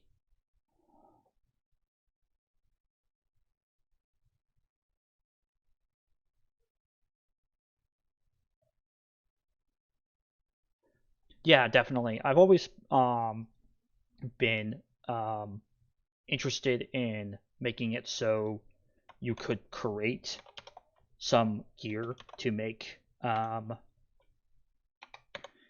better stuff. Not better stuff. Better stuff. But like be able to make like aprons, be able to make gloves, be able to make possible, more heat resistant fabric, stuff like that. That's always been kind of my goal. But yeah, I'm also going to turn this down to 1500. It's not 100% realistic that you can cast iron at 1500 degrees because it should be like 1538, 15 whatever. But I also feel that sometimes realism has to be lost for the overall enjoyment of the game.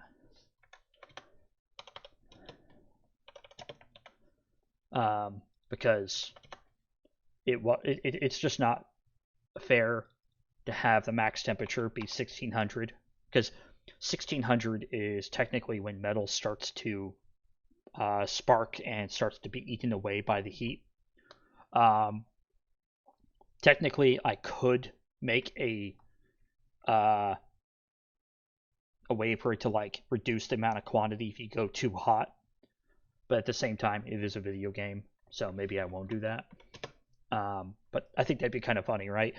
You're all like, you walk away from your smelter when you're reheating your molten metal, and like it goes to like 1800 or almost 2000 Celsius, and then you come back and like you just see that your once 80% molten metal is down to like, 65%. You're like, no. So we want to put this like 24. And then finally, the action to fill the mold.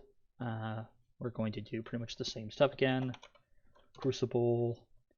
And then we're going to go to and boop.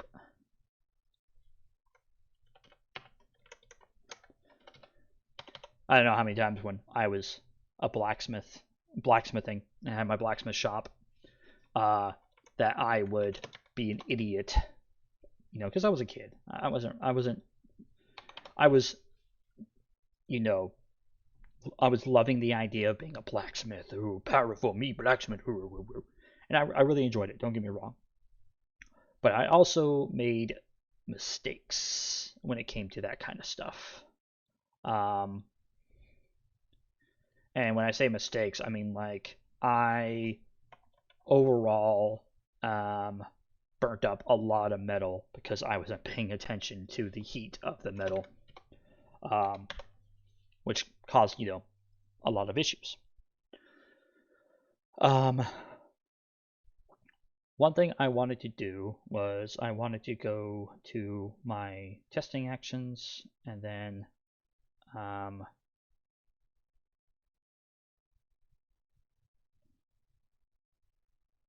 class action smithing nugget, smithing bar, smithing nugget. All right.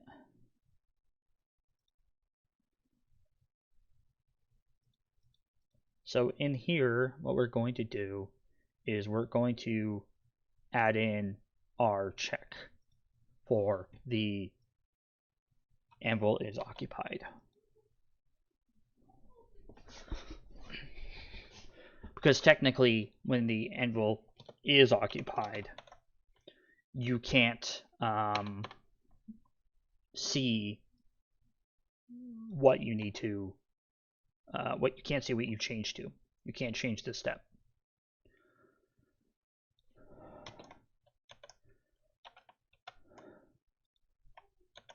That was weird.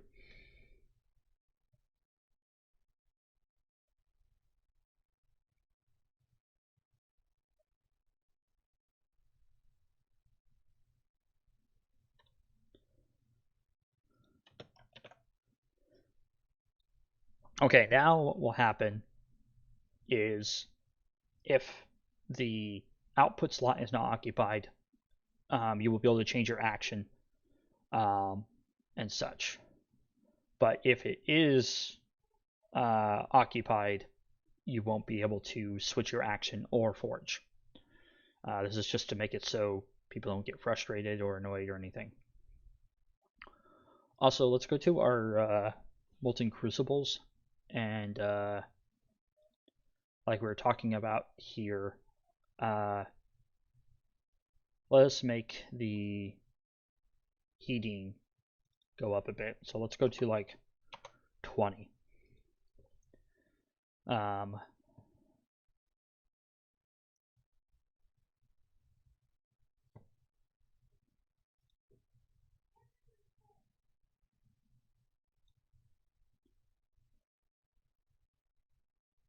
And we're going to go up to 20 on this as well. Also, we talked about maybe making the crucibles cool down smaller. So let's go ahead and minus 2 degrees cooling effect. Let's do that on the molten crucible too. Let's make it cool down quite a bit slower. So 4.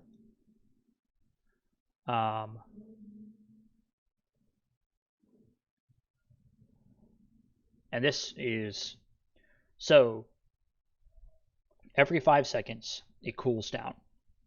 So let's see, calculator, let's say for 200 degrees divided by 4, that's 50 seconds. times 5, which is it's 50. It would be 50 seconds if it cooled down 4 degrees every second. But if you times that by 5, that's 250 seconds. So divide that by 60. That's 4.1 minutes to cast your metal. I think that's actually quite fair. From the hottest peak. Okay. Obviously, if you don't get it all the way up to the highest point, which is 1600 degrees, you have a lot less time. But, players will figure that out. I'm going to change this to 2. And I'm going to do that for the molten metal too. So cooling 5, heating 2. So every 2 seconds, it's going to heat up 20 degrees.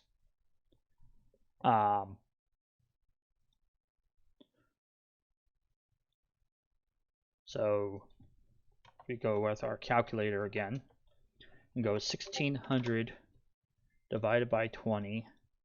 That's 80 seconds divided by 2. It's 40 seconds. So in about 40 seconds-ish, your crucible should heat back up.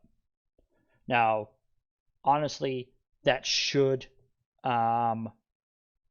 be fair enough because the metal's already molten, technically. So heating it back up should be easier than remelting it.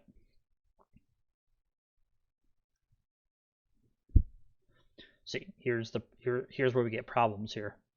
See, it says cooling is here, but it runs every second. You want it every 5 seconds. Actually, we technically probably could get rid of our cooling scripts because we already have them in the molten crucible base. Let me double check the clay one real quick.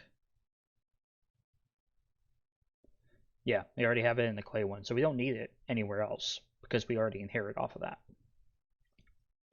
So let's go ahead and get rid of this cooling. And then let's do that for any other one that has cooling in it. Because technically, we don't need these in here.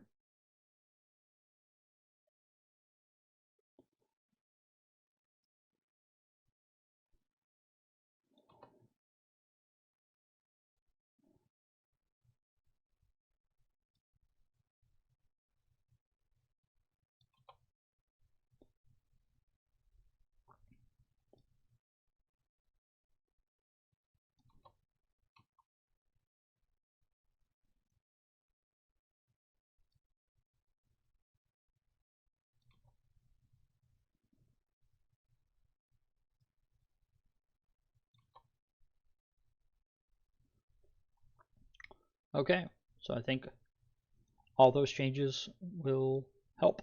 So let's pack it and let's test it again.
All right, so successful build.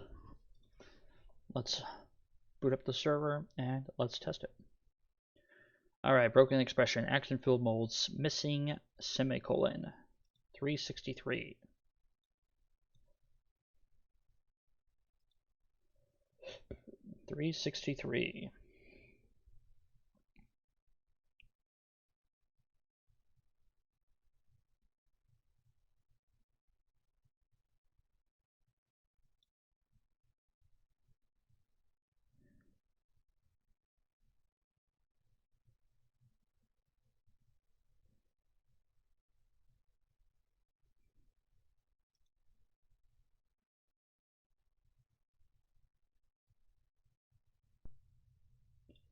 All right.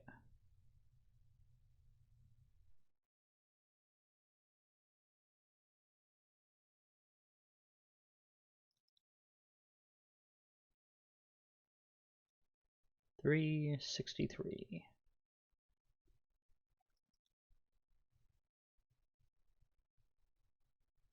Ah, I see it. Let's go check the other ones real quick. I forgot to put the and there. There you go. That one's correct. That one's correct. Okay.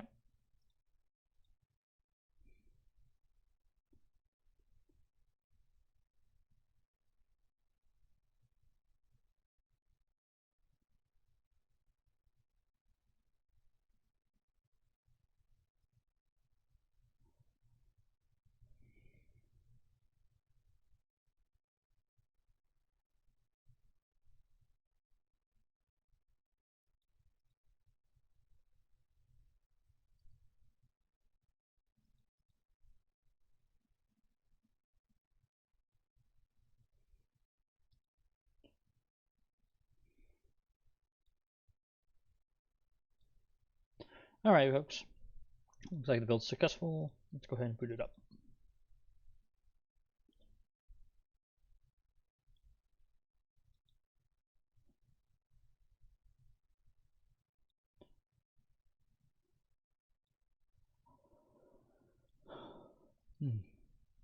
And of course, this video will be uploaded to YouTube. So if you came in late and missed something, you'll see all the stuff. You'll actually even see stuff I did when I was technically down stream-wise.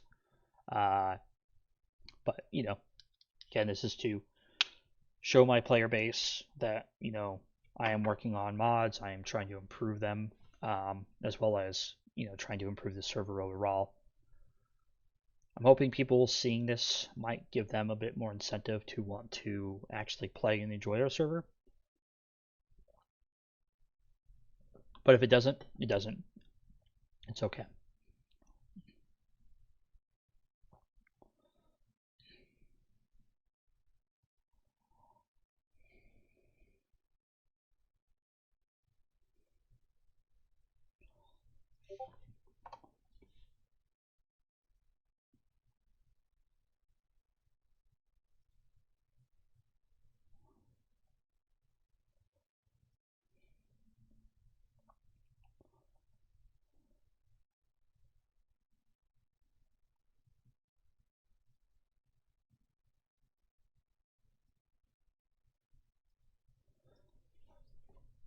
Do you guys find this enjoyable? Like, is this kind of fun to like see the process in which goes into like balancing / making these mods better? Or is it just kind of like a meh, I'm just here because, you know, I'm bored. Nothing else to do. Because I'm fine with either way.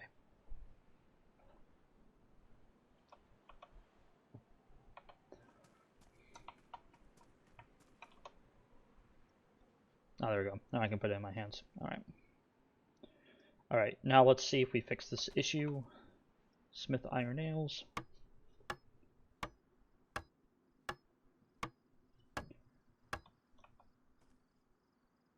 Nice.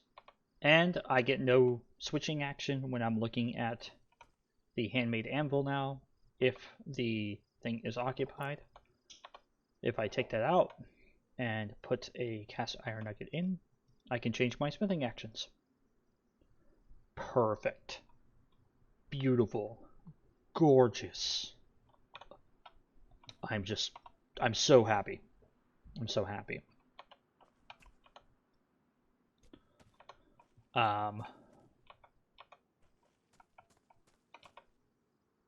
One thing I was told by someone is that, I think it was you, Exalt, charcoal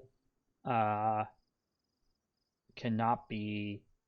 Now, I don't like how it's saying metal's not hot enough when I'm looking at the thing.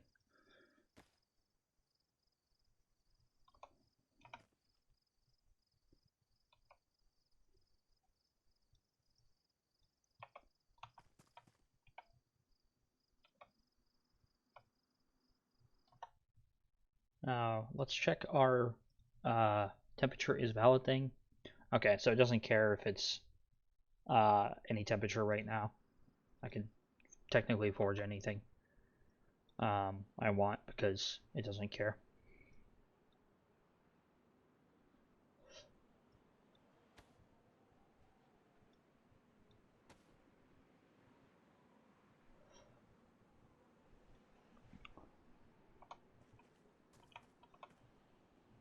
Alright, so we got a impure iron ingot.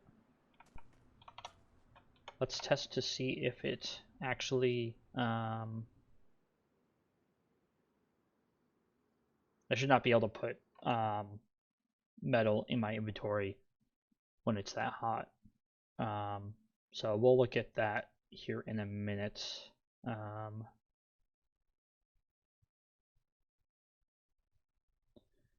Yeah, we don't have any can't put into cargo on all of them. So we'll just be adding that underneath the thing here.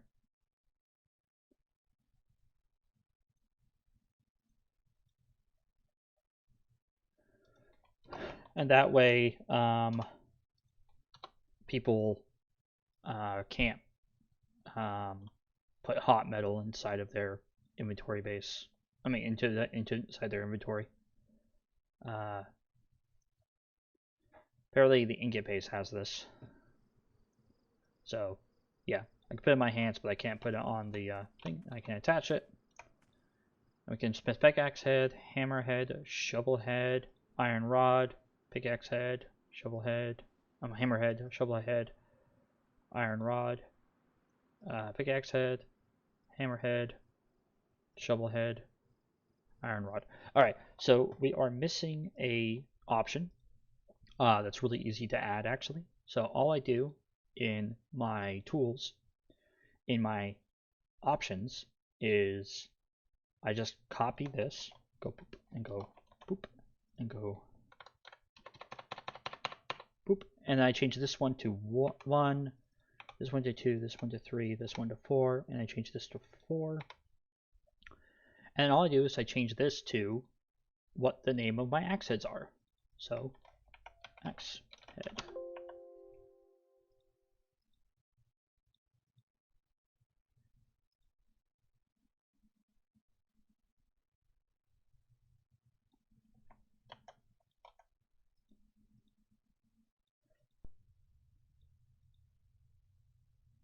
Okay, so it follows the same naming convention that I used for everything else. And I just go here and I go boop, and I go doop. And then here, all I do is copy this, copy, if, and I go 1, 2, 3, 4, and then I call this axe head. Now, when I go to smith, it will, so the tendency text is the text that it reports to the player, smith iron rod. But if you look at my thing here, iron rod is called iron rod here. This is the text that is reported to the player, but the class name is called iron rod. So, yeah.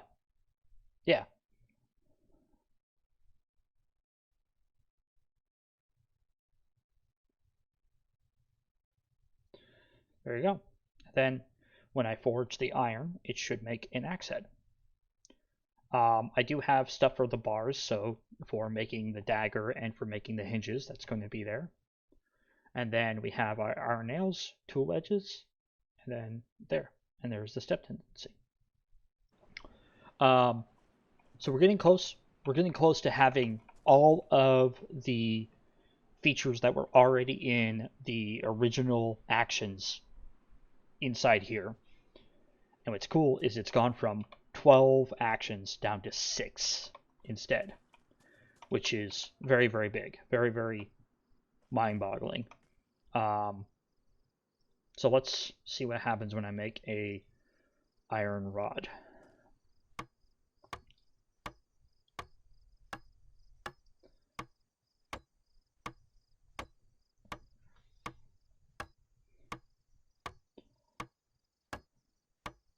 Again, the temperature of all the metals have been changed for testing purposes only. Once I have fully tested all the stuff, everything will go back to the temperatures they should be. I actually might, and because the metal and stuff will be, oh, and there we go. There's our iron rod.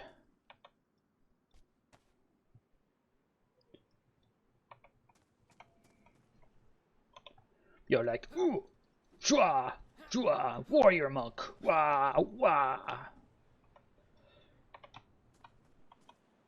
Technically, it should be laying sideways, but whatever. So, okay, cool. So now we have everything. Let's double check the nuggets real quick. So nuggets, smith tool wedges, smith iron nails, smith tool wedges, perfect. Okay, so we got that. Okay, let's quickly shut her down. Let's work on the bar stuff. Bar. Okay. So we want to be able to make dagger parts, and we want to be able to forge hinges. Is that how you spell hinges? Not really sure.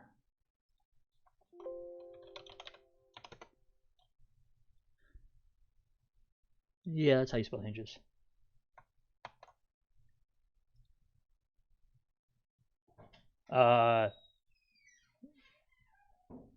Yeah, they're tool edges, Epi. There we go. Yeah, I spelled it right.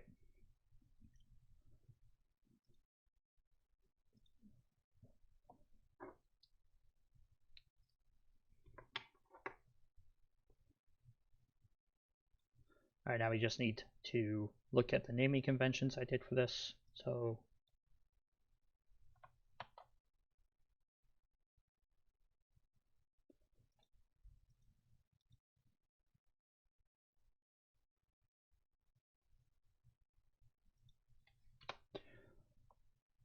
whatever.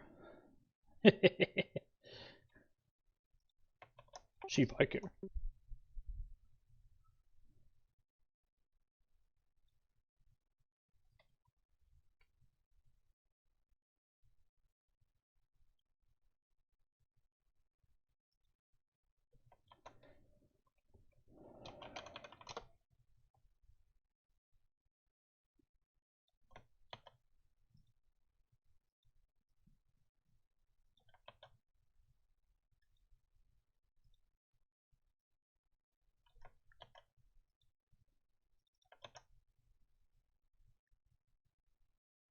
Oops.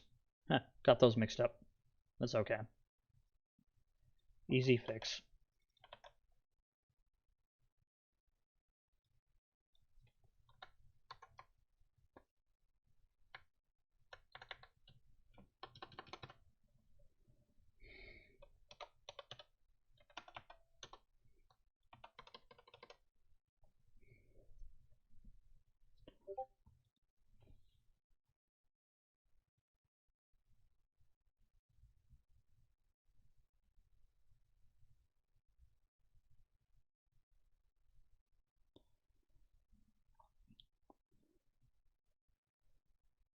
Alright.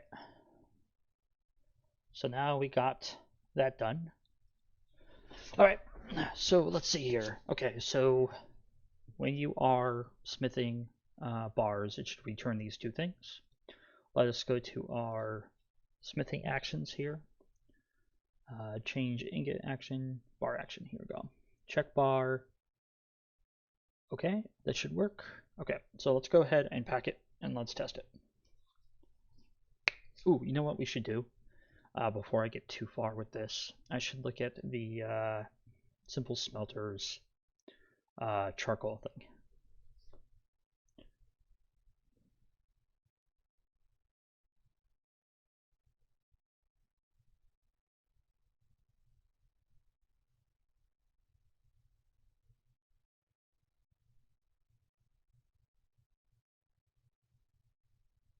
Okay, so let's go down here real quick. Okay, Down to this bad boy.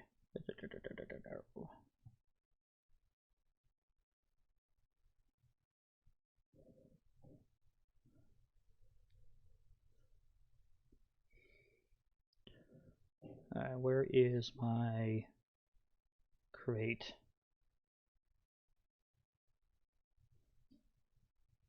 Calm down there, Epi. Been going through the process.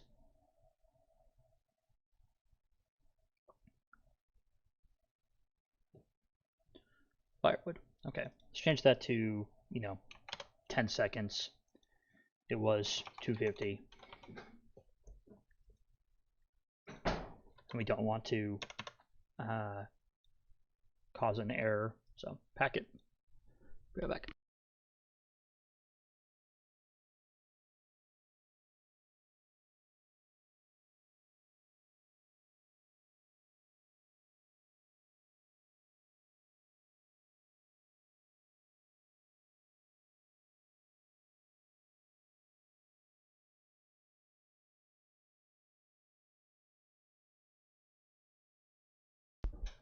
All right, so it's packing.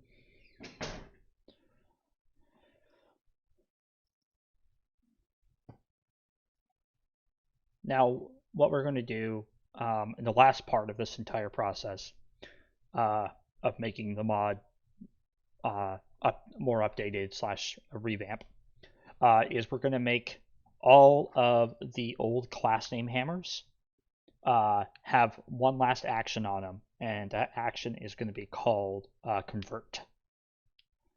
So we're going to remove the change smithing action, remove the smithing actions and the chain smithing actions on the hammers I no longer wish to have people use, and it will only be a convert action. So once it converts, it will go to the normal hammer, and then with that normal hammer, you'll be able to forge with it.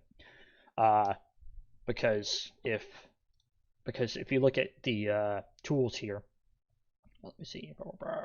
Okay, so here is the vanilla hammer, and then here are my extra hammers. Each one of these hammers used to provide an action, a singular action. Technically, because we are putting all of the actions on one hammer, and we're making it so we can switch on that hammer, you will no longer need to have the RH hammer, the SH hammer, the PH hammer, the AH hammer anymore. So, along with the reducing the 12 actions down to 6 actions, we're now reducing the 4 hammer the 12 hammers down to 4. I believe that's 4. 1, 2, 3, 4. Yeah. So technically it's 14.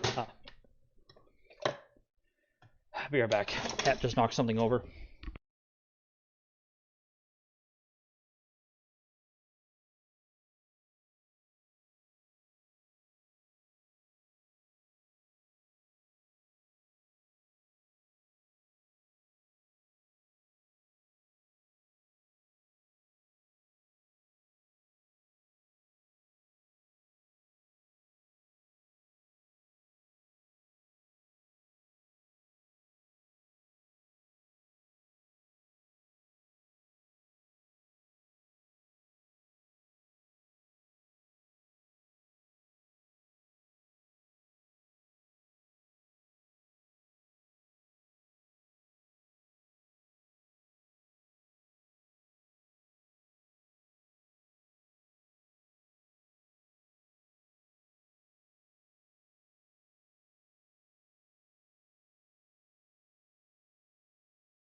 Alright, I'm back. Sorry about that. A cat thought it would be funny to knock over my drink next to me. Yay, cats! I do love our cats. We have 7 of them. Well, That's what tumblers are for, right? our roommate has 4 cats. We have 3 cats. So we're not crazy. Mostly. And we have 2 dogs. Named Dexter and Link.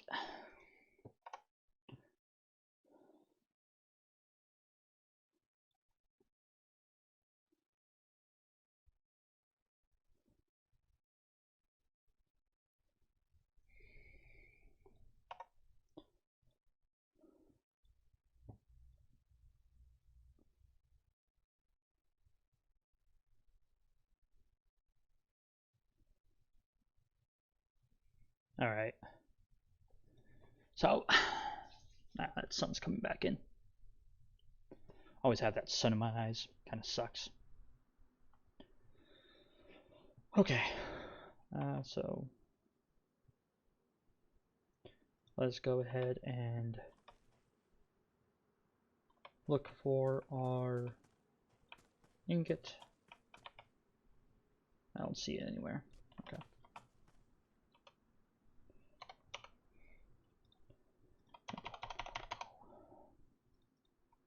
Alright, then we're gonna do split wood. Okay, real quick. And we're gonna run over this bad boy. Throw that in. Should lock immediately. Don't make a liar out of me. There we go. Alright, it locked. And we can go over here, and we can go to, let's just do iron, whatever. And then attach. Smith axe head. Smith axe head.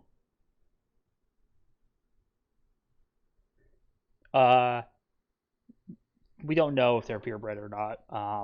They're most of them are torties. So we have Smith axe head now, Smith hammerhead, Smith shovel head, Smith iron rod, Smith pickaxe head, Smith axe head. All right, now let's smith an axe head and see if it actually smiths it. If I did this correctly, it should create a axe head in the attachment slot, and it should be a pure axe head.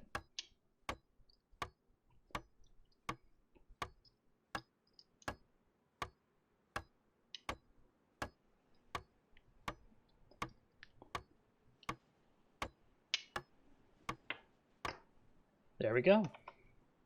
Voila. A pure axe head. I still love my axe heads. I think they're so cool looking.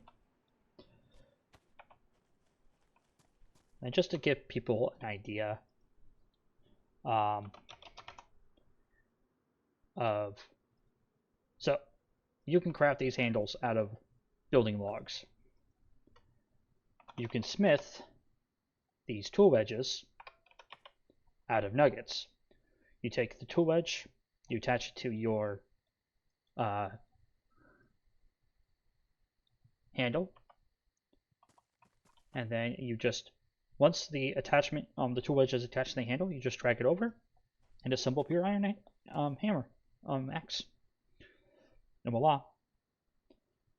That's how you make your thing.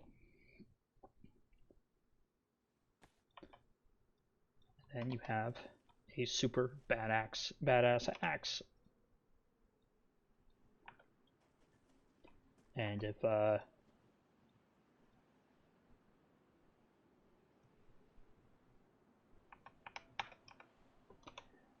you don't know, it works great against infected.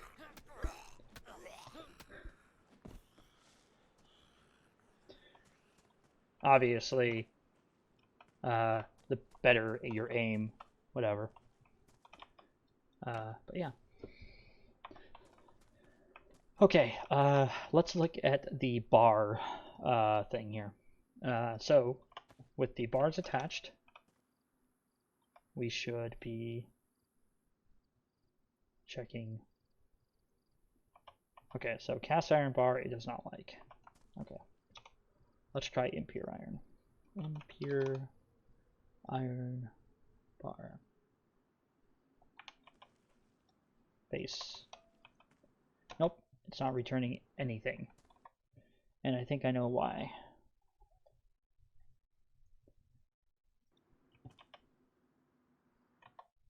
Okay. So, let's go to our smithing actions.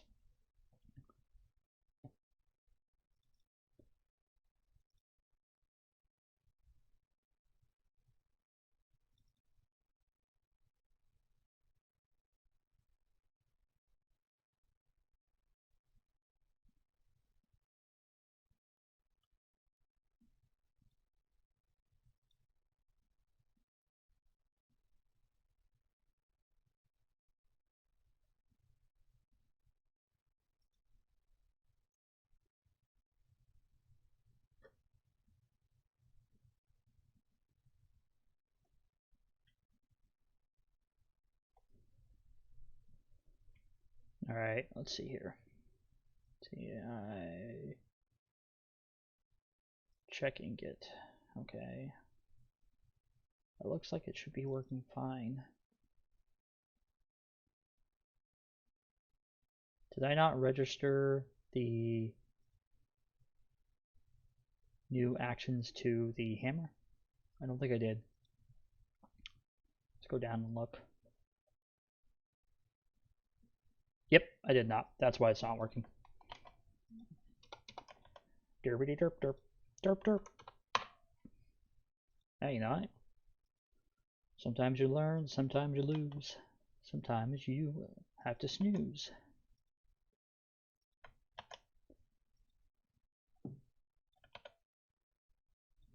Alright, there we go. Now we have to fix. So we're going to close it down, repack it, restart it, and work it up.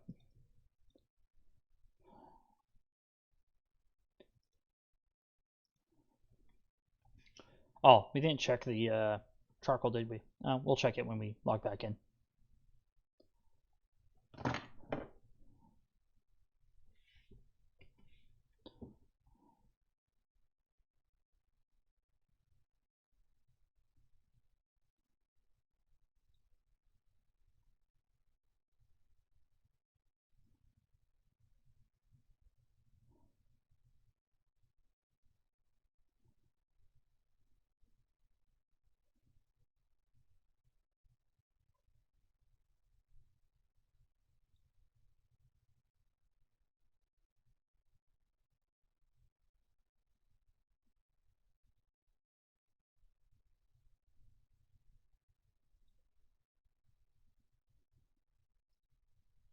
Alright, it built. Let's get to testing it. And Exalt, that is really cool. Siberian cats look really cool. Are they nice? I know torties can be kind of mean. I had one tear my hand up the other day because it was torturing my other tortie cat when I tried to stop him.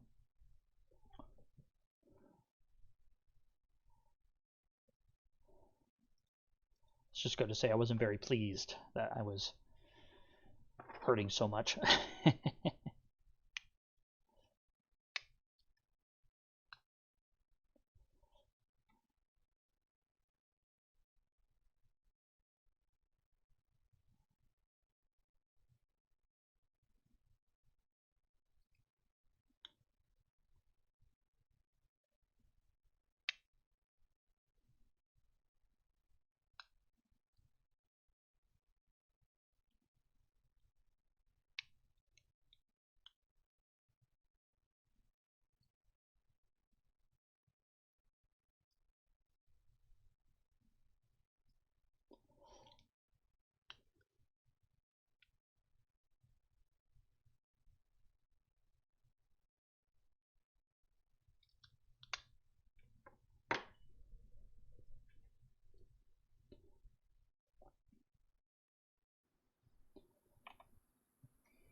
Alright, so I did something wrong here.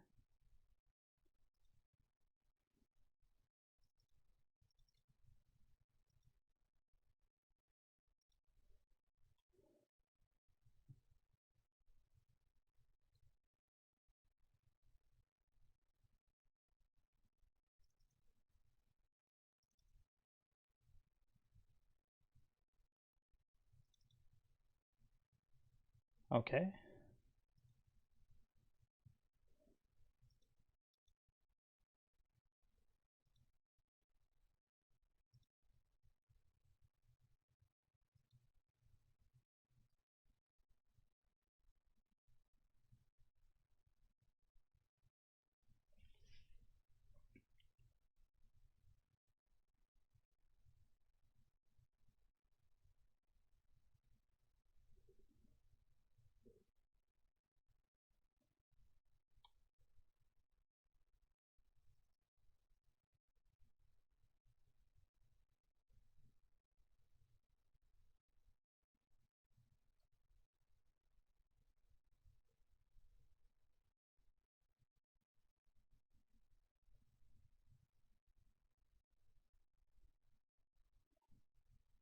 That's cool.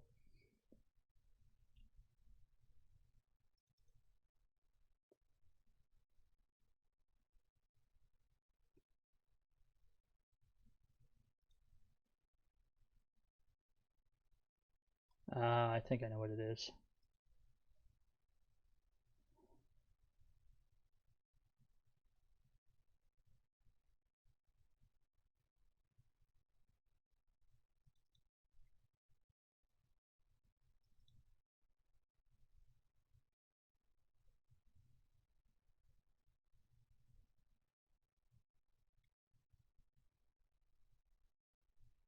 Smithing bar. Got myself a check bar. Okay. Let's double check like how I did it with the thing.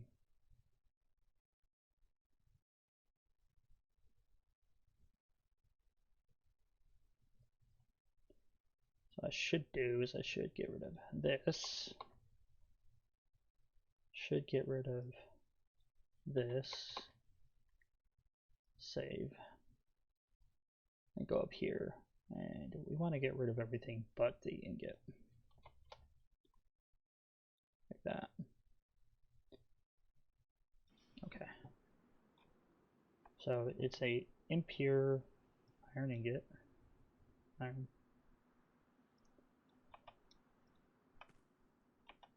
Okay. So it's returning Smith axe head, which tells me that the bar tendency text is wrong. There we go. So it should be get Smith tendency text bar. There we go.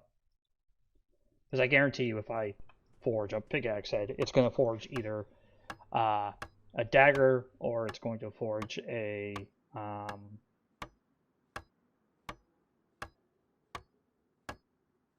hinge.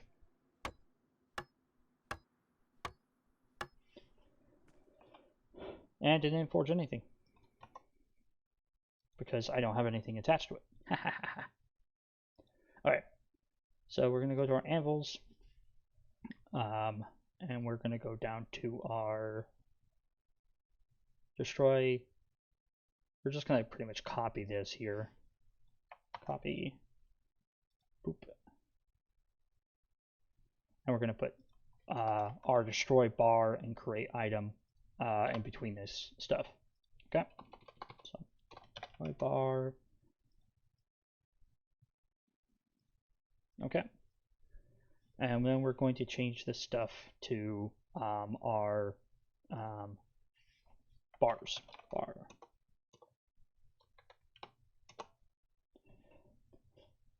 Save a cast bar. Oops. Cast bar.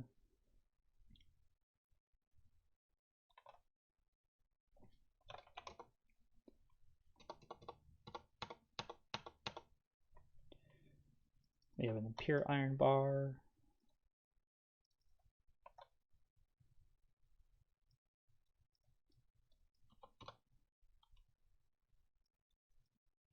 And we'll just delete that. And then we'll get the last bar, which is iron.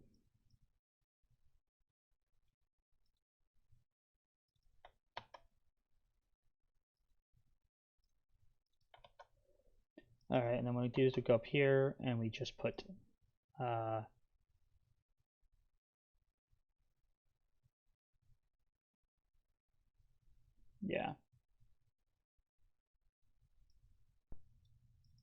Put that there, copy, put that there, copy, put that there.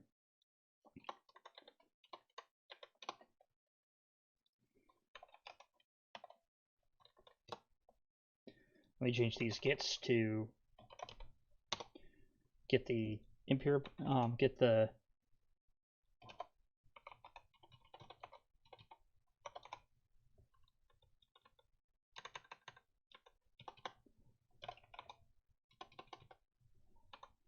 I have to go up and look.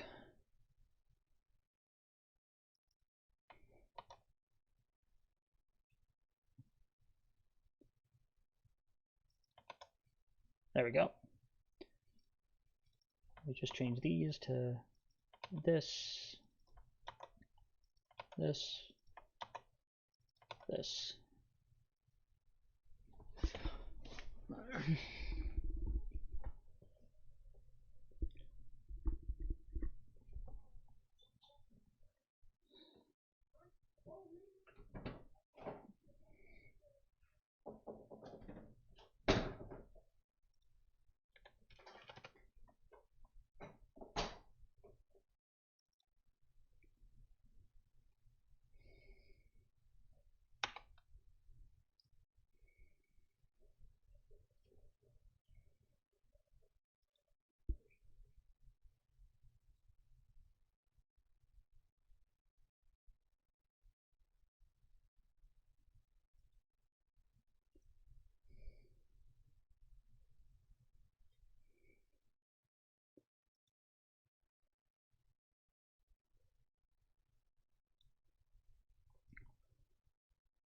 Okay, so what we're going to do here is pretty much kind of follow this suit.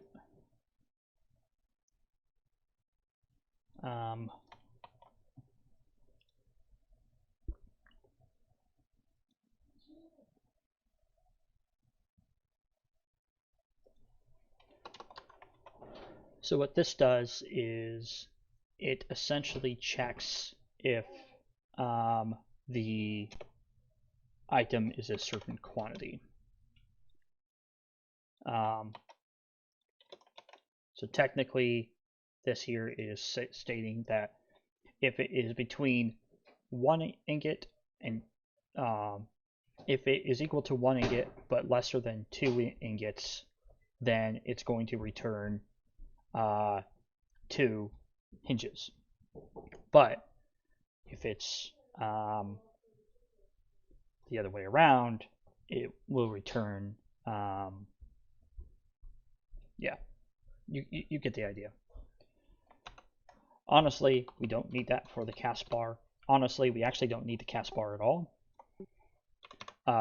because we can't make anything out of cast iron bars. Actually, should remove the ability to cast to make cast iron bars themselves until I actually make a way to use them. But we'll go over that bridge when we get there. So let's look at this, and yeah. So, boop, and.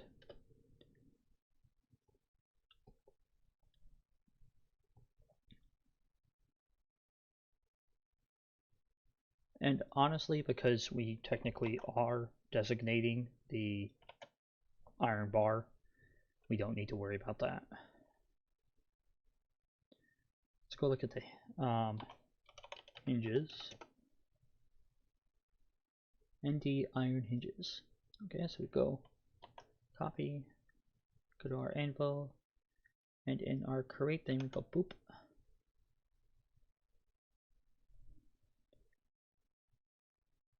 And then in our creation type, you delete the iron here.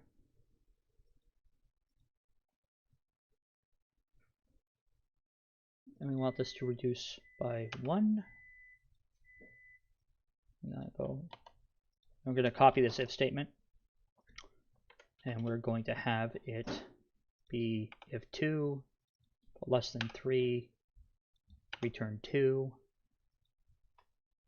like our, how many times did I had this? I had it for 3. And then it will reduce the quantity by 2. And finally, we're going to have it so if you have 3 pure iron bars attached, technically 3 or greater,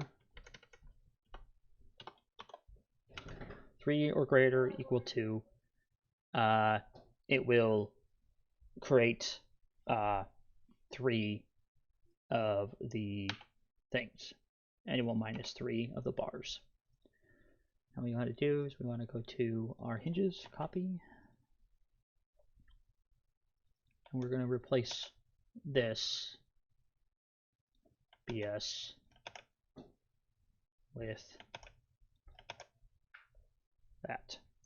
And we're going to call this hinge.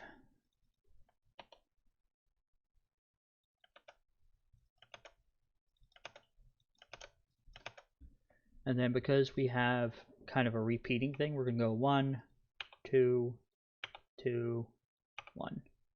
That way they don't conflict. Alright. Now, as far as the impure iron bar and the thing is, what we're going to do here is we're going to go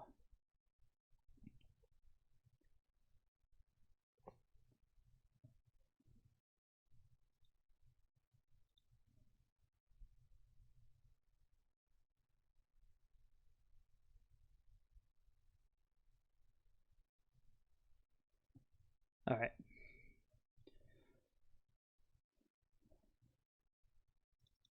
So we're going to make our iron bar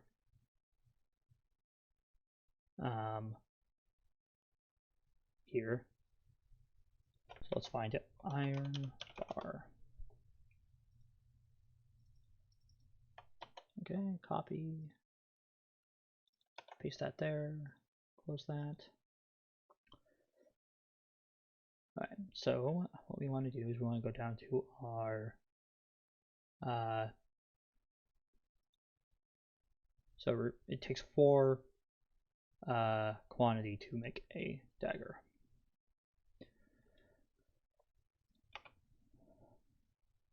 We gotta get the dagger parts name, dagger.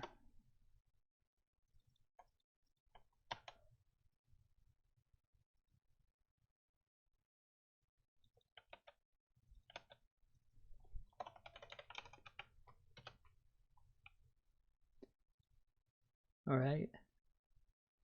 And then here, I recently decided that I'm going to make it so you can make a iron dagger out of impure iron bars to give it a small purpose. However, it will take a considerable amount more of the impure iron. So it's going to be 2 pure iron to make 1 dagger versus 8 to make 1 impure dagger.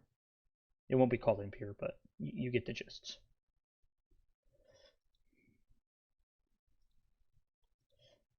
Okay, so we have ND.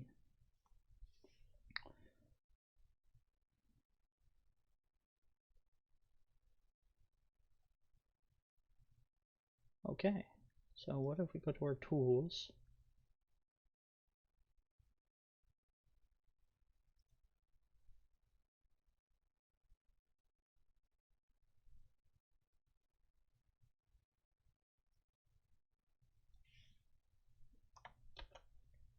think we can do this.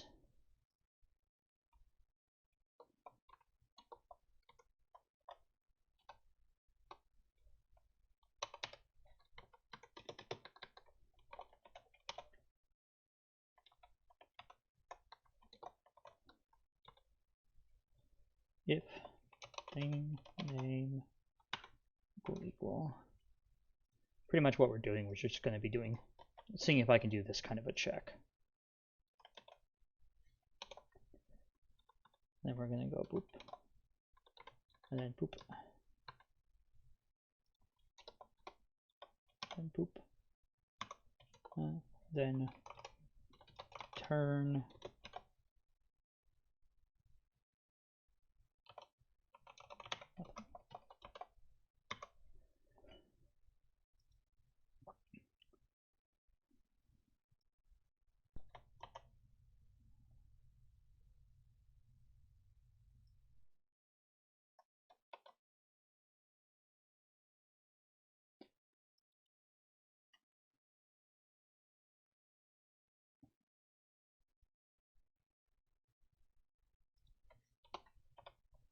Okay, so this is just a rough test real quick.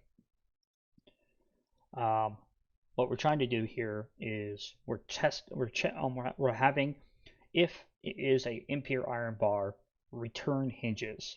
If it's anything but an impure iron bar, if the smith action equals 0, return nothing. This is just testing.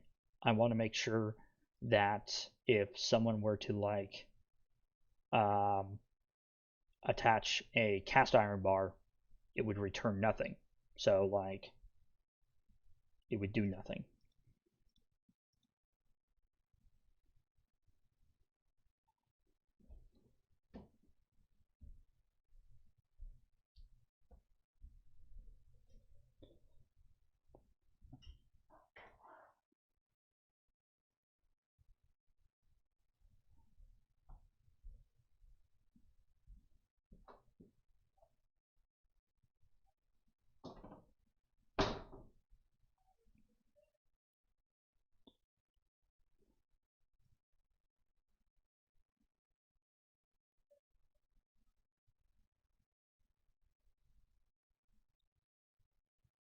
So okay, build successful. We're probably going to get errors. So don't be surprised. 107. Broke expression missing. Okay, 107. 107.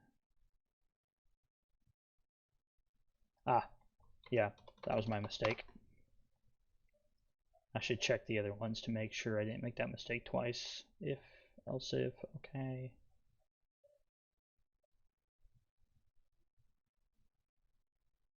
Nope, looks like that was just there.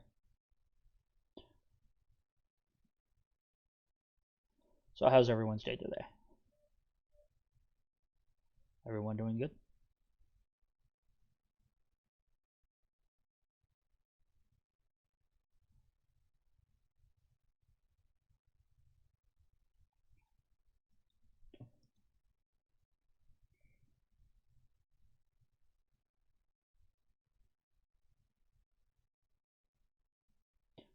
Nice.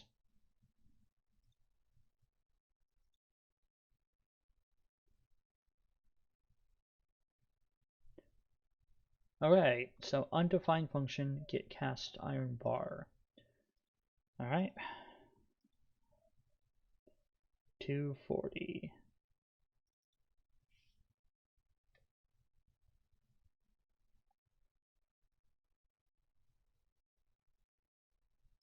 There it is. Oops.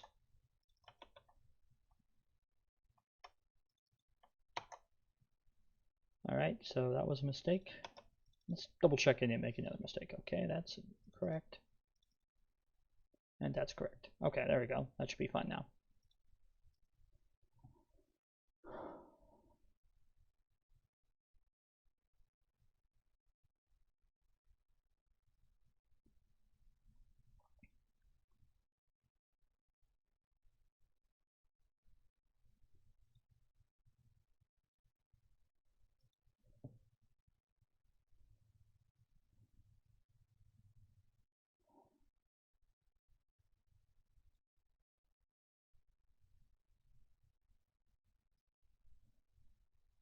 Okay.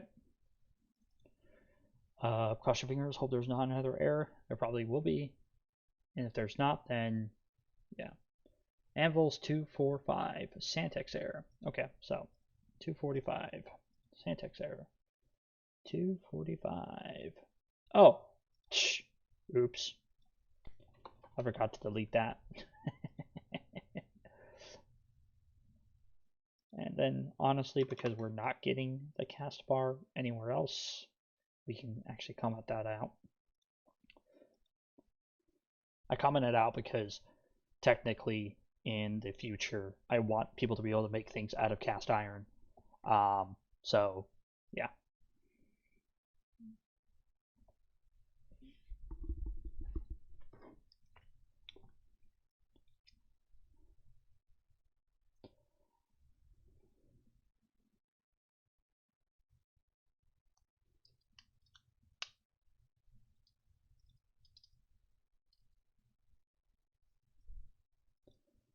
Okay.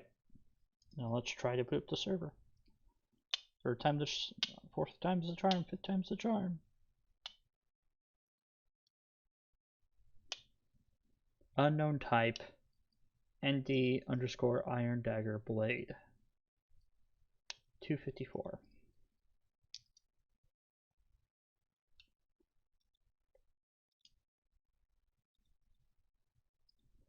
Okay, so I think what's happening here is technically I never had a thing, but honestly, because I'm just creating one item, I don't need to do my traditional thing. So what I can do here is I can just go like this. And then let's double check the dagger. Yeah.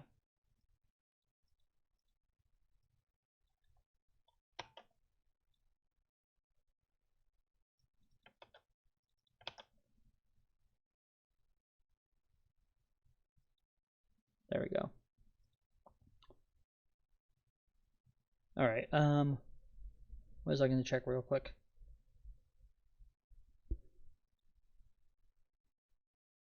Oh yeah, I was going to check the naming. Yeah, there we go. That should work.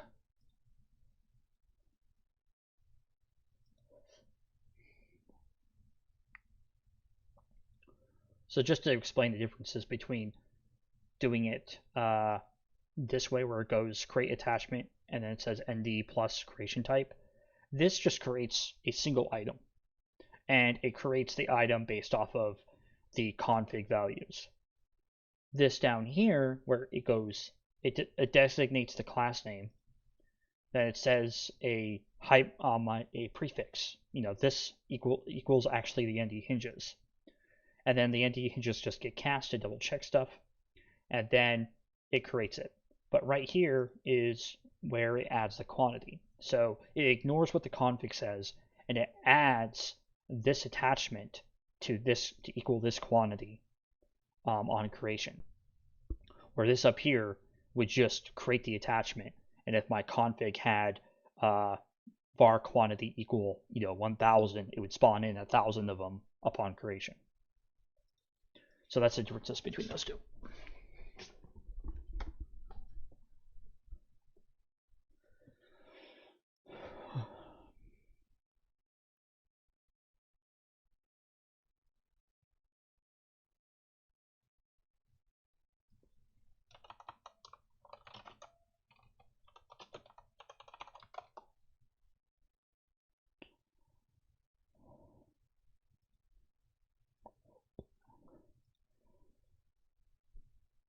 I'm hoping my tool check thing actually works. Chances are it might not.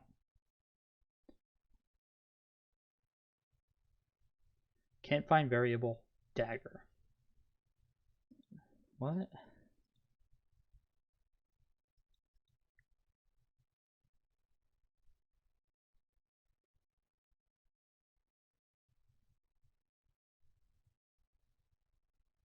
Oh, oops. Yeah. So we can get rid of that too. Sometimes I just get ahead of myself. I get too excited.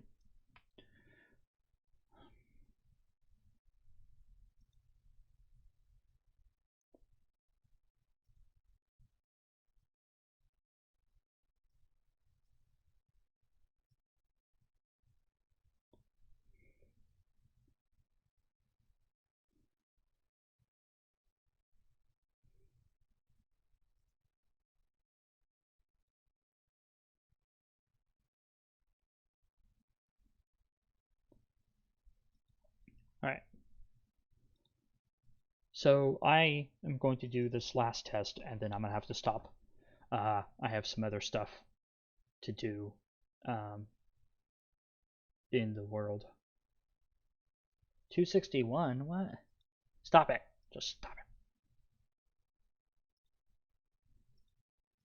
it. I'm just not paying attention.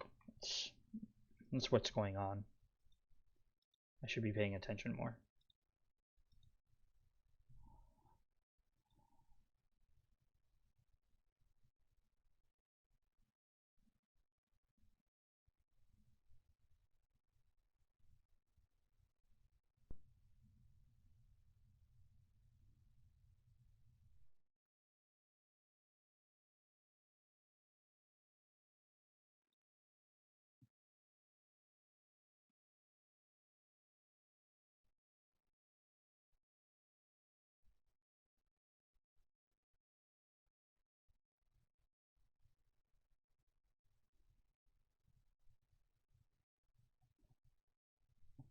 Alright, built. Alright. Please no more errors. The only error I really want to see is the error with the tool, the hammer.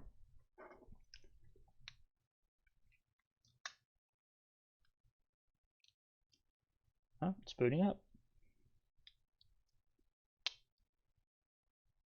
You know what? I think I forgot to do something real quick.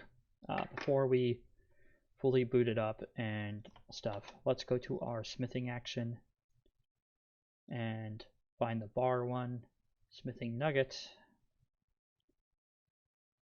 smithing bar. And we want to change this to, boom, that. Now what that does is it will allow us to destroy the bar and create the item.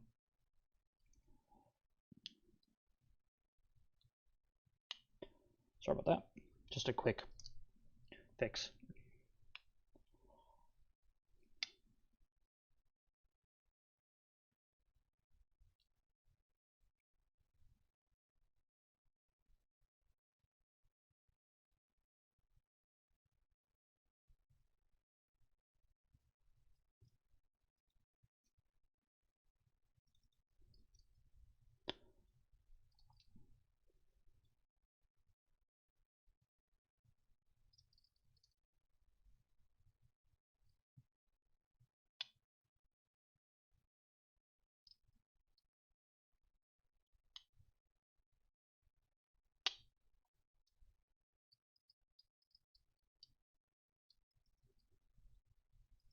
Alright, no errors.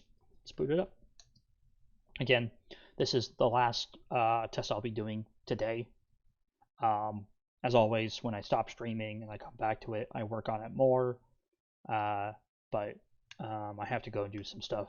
I have our friends are having their baby soon, and we have to watch our niece. So, yeah, gonna have a nephew pretty quick here. Pretty excited.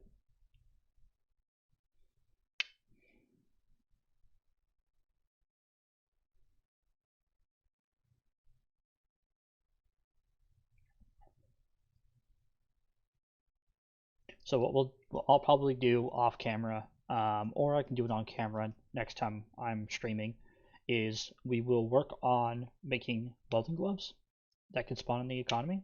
We will work on making a craftable hardened leather glove. And then we will work on making So if you do not use the hardened leather glove or the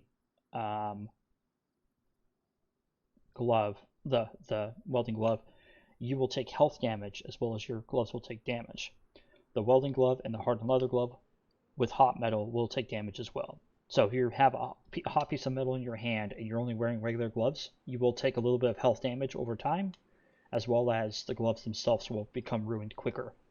If you use welding gloves and the hardened leather gloves, they will not give health damage when holding a hot piece of metal, but will over time become ruined. I mean, I'm talking about like, quite a while for the, things meant for it. All right, smith nothing. Ooh, I like that. Smith dagger parts. Smith nothing. Smith dagger parts. Okay. Let's look at the tools. It's a impure iron bar, return hinges. And this is an impure iron bar. So here's a question. Why is it returning nothing? Smith nothing.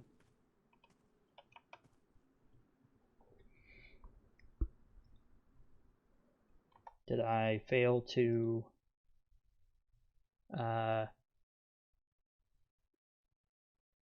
oh, you know what it is I probably didn't designate the anvil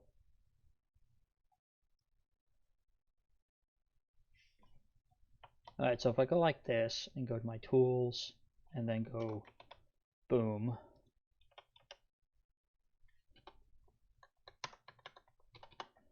and then if I follow this example right here, copy my tools and paste, oops,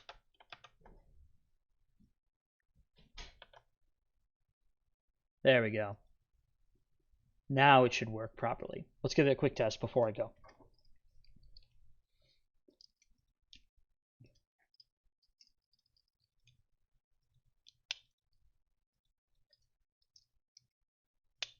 Actually,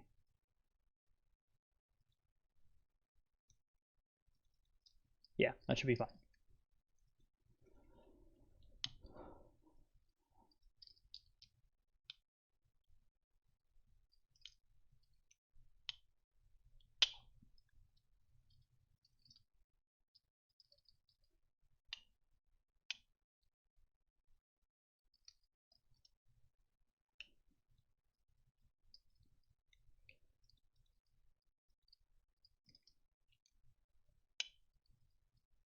Okay. We forgot to check the charcoal. Oops.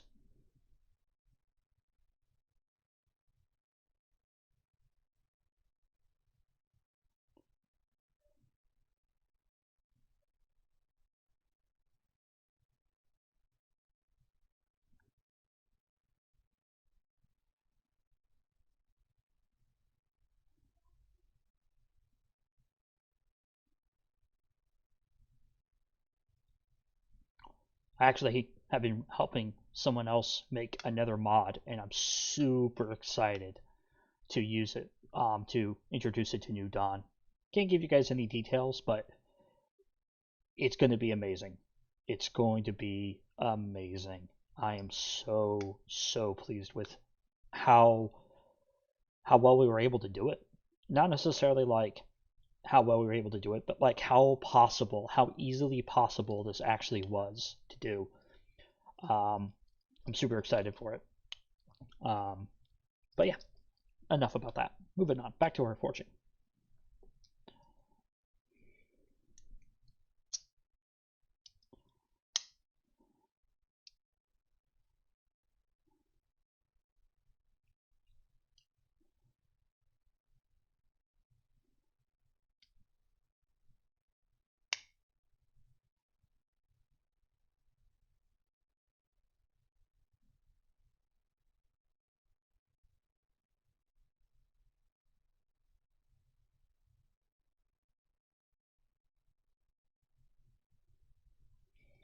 Is anybody still active?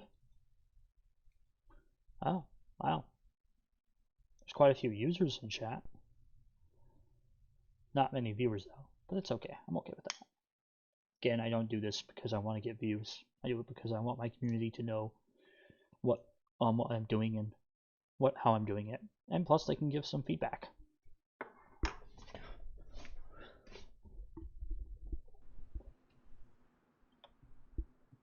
Alright. So just wait for the darkness to go away.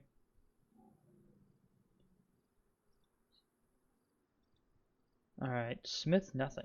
Okay. But anvil test. Target object. Okay, so anvil base. Anvil.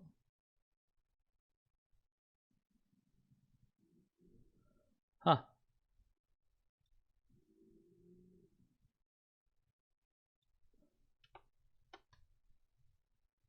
Just gonna have to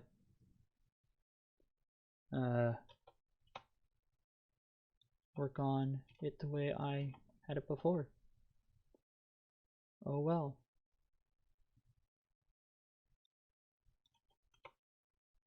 I'm really not that worried about it. Alright, let's go over and look at the charcoal real quick. Alright, so no charcoal appeared. Okay. Why is that? Why is that? Okay, so if we go up here to our attachment thing,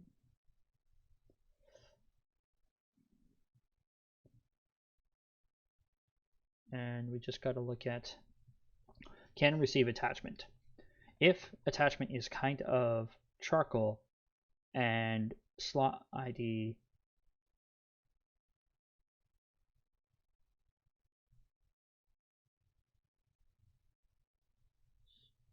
return false.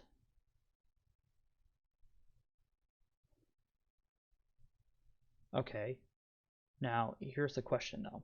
What ID does the smelter use? ND attachment coal. Okay. So, hello. Okay, so what I think is happening is it's returning false. Yeah, of course. Okay, so it goes can receive attachment, which is pretty much says can you attach an item to this item. And then what it's stating here is it goes if it is the ND charcoal and the slot equal the ND coal, return false. So what I could do is do a check if it's working. So what we do here is we're going to go over to our igniter actions, and then we're going to check if it's switched on or if it's not. Okay. So by doing it this way, we can go if not switched on, return false, which states that if the ND charcoal inside of the smelter is technically there, then return false, right? So if this right here exists, just exists, it will return false if the smelter is not lit. If the smelter is lit and burning, it will return true.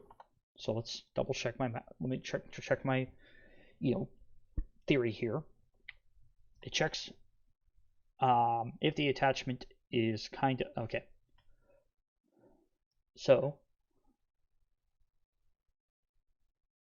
Yeah, so it checks the attachment that you're trying to put on. If the yeah, okay.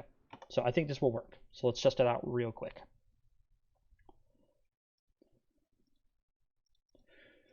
Because what was happening was it was triggering to create the coal, but because it couldn't it was returning false on accepting the charcoal as an attachment.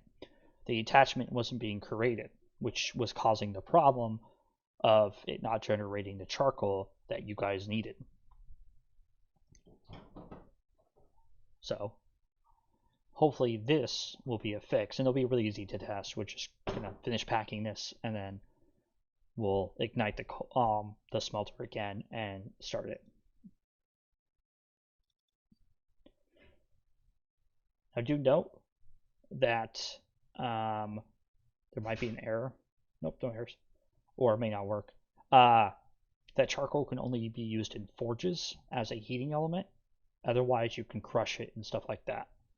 I chose not to allow it to be used as a way of smelting, because charcoal, while it is a great source of heat, it's definitely not hot enough to melt iron or some of the other stronger materials.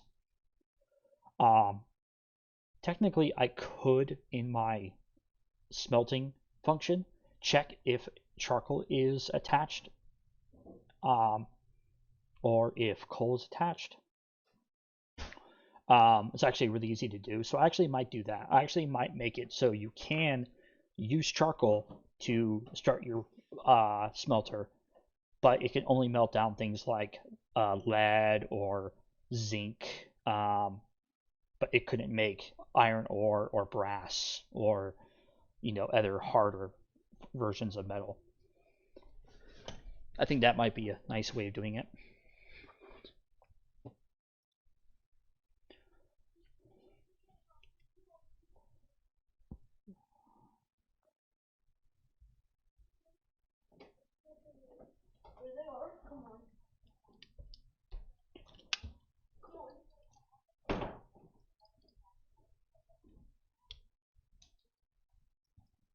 Also, one more KISS person.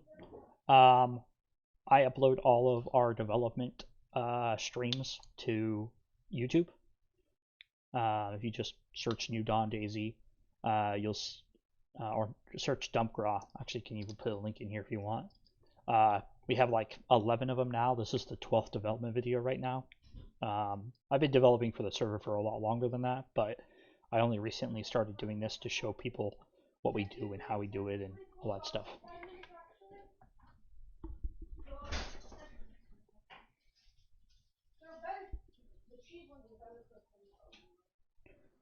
Okay, we're on. Throw that there. Okay, so let's make let's get the split wood. And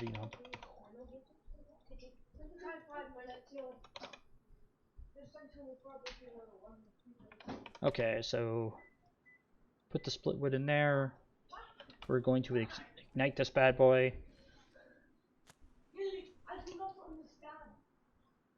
We're a hardcore survival-based PvP, PvE server. Essentially, player's choice.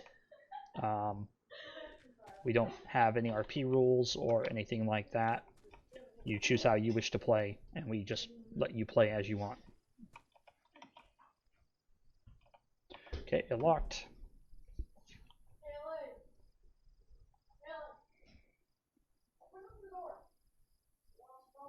Nope, didn't work. Okay, so we're actually gonna go with my other idea, which is the charcoal will be usable in the smelter, but it will not be able to melt iron or brass, stuff like that.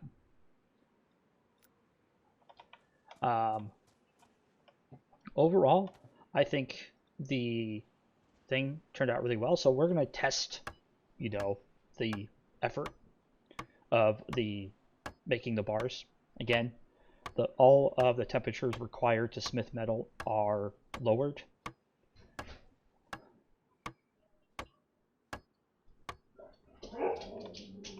It did not create a item in the output, which is kind of sucky.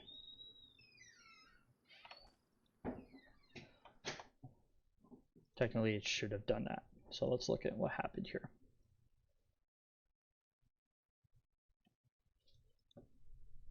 Min.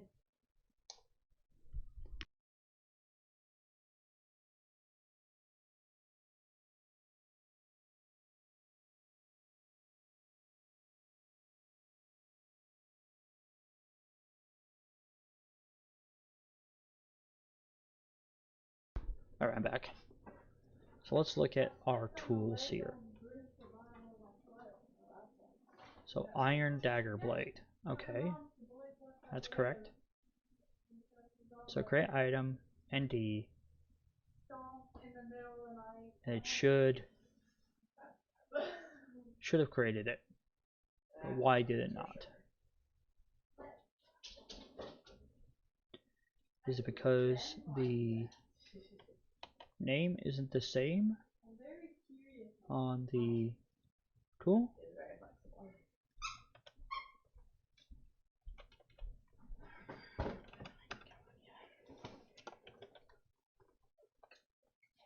No, it looks like it is. Let's see.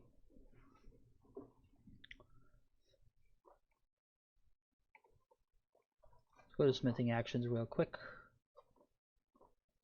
Testing smithing actions. Anvil test, destroy bar, and item. Ah! See, that's what happened. I forgot to change the get smithy bar creation type. So it was pulling from the ingot one and not the bar one. So neither one of them would work. Okay, so that makes sense. Okay, well, let's see here real quick. What have we done today?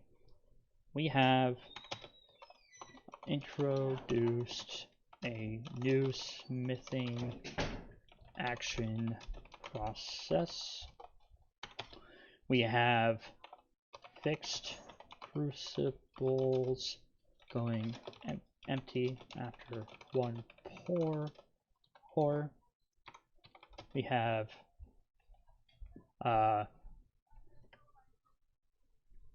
second.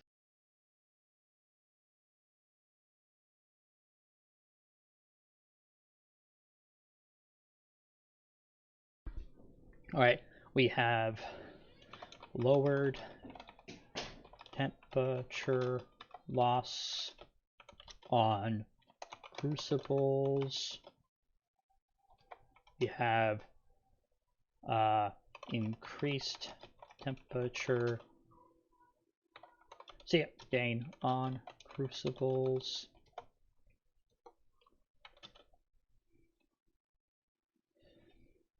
All metal loses heat slower.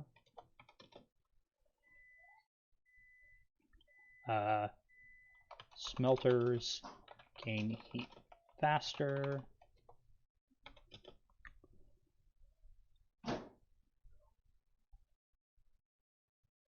Tongs are being removed / abandoned.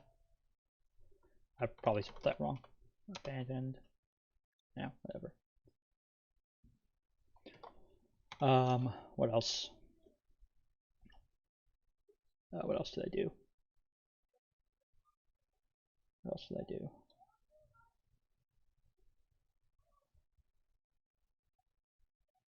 I did other things, but I can't remember them all. All right. Well, as I do more work on here. Oh yeah. Hot metal can now handled in hands with gloves.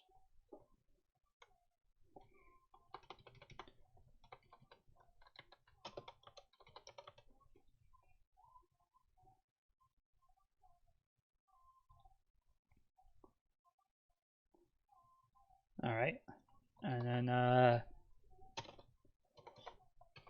things to do. Make gloves. Make welding and hardened leather gloves. Welding gloves will be retextured. NBC gloves. Hardened leather gloves will be craftable with lard plus leather gloves. Normal gloves when handling hot metal will do player health damage and damage the gloves. Thermal resistant gloves. Welding or hardened.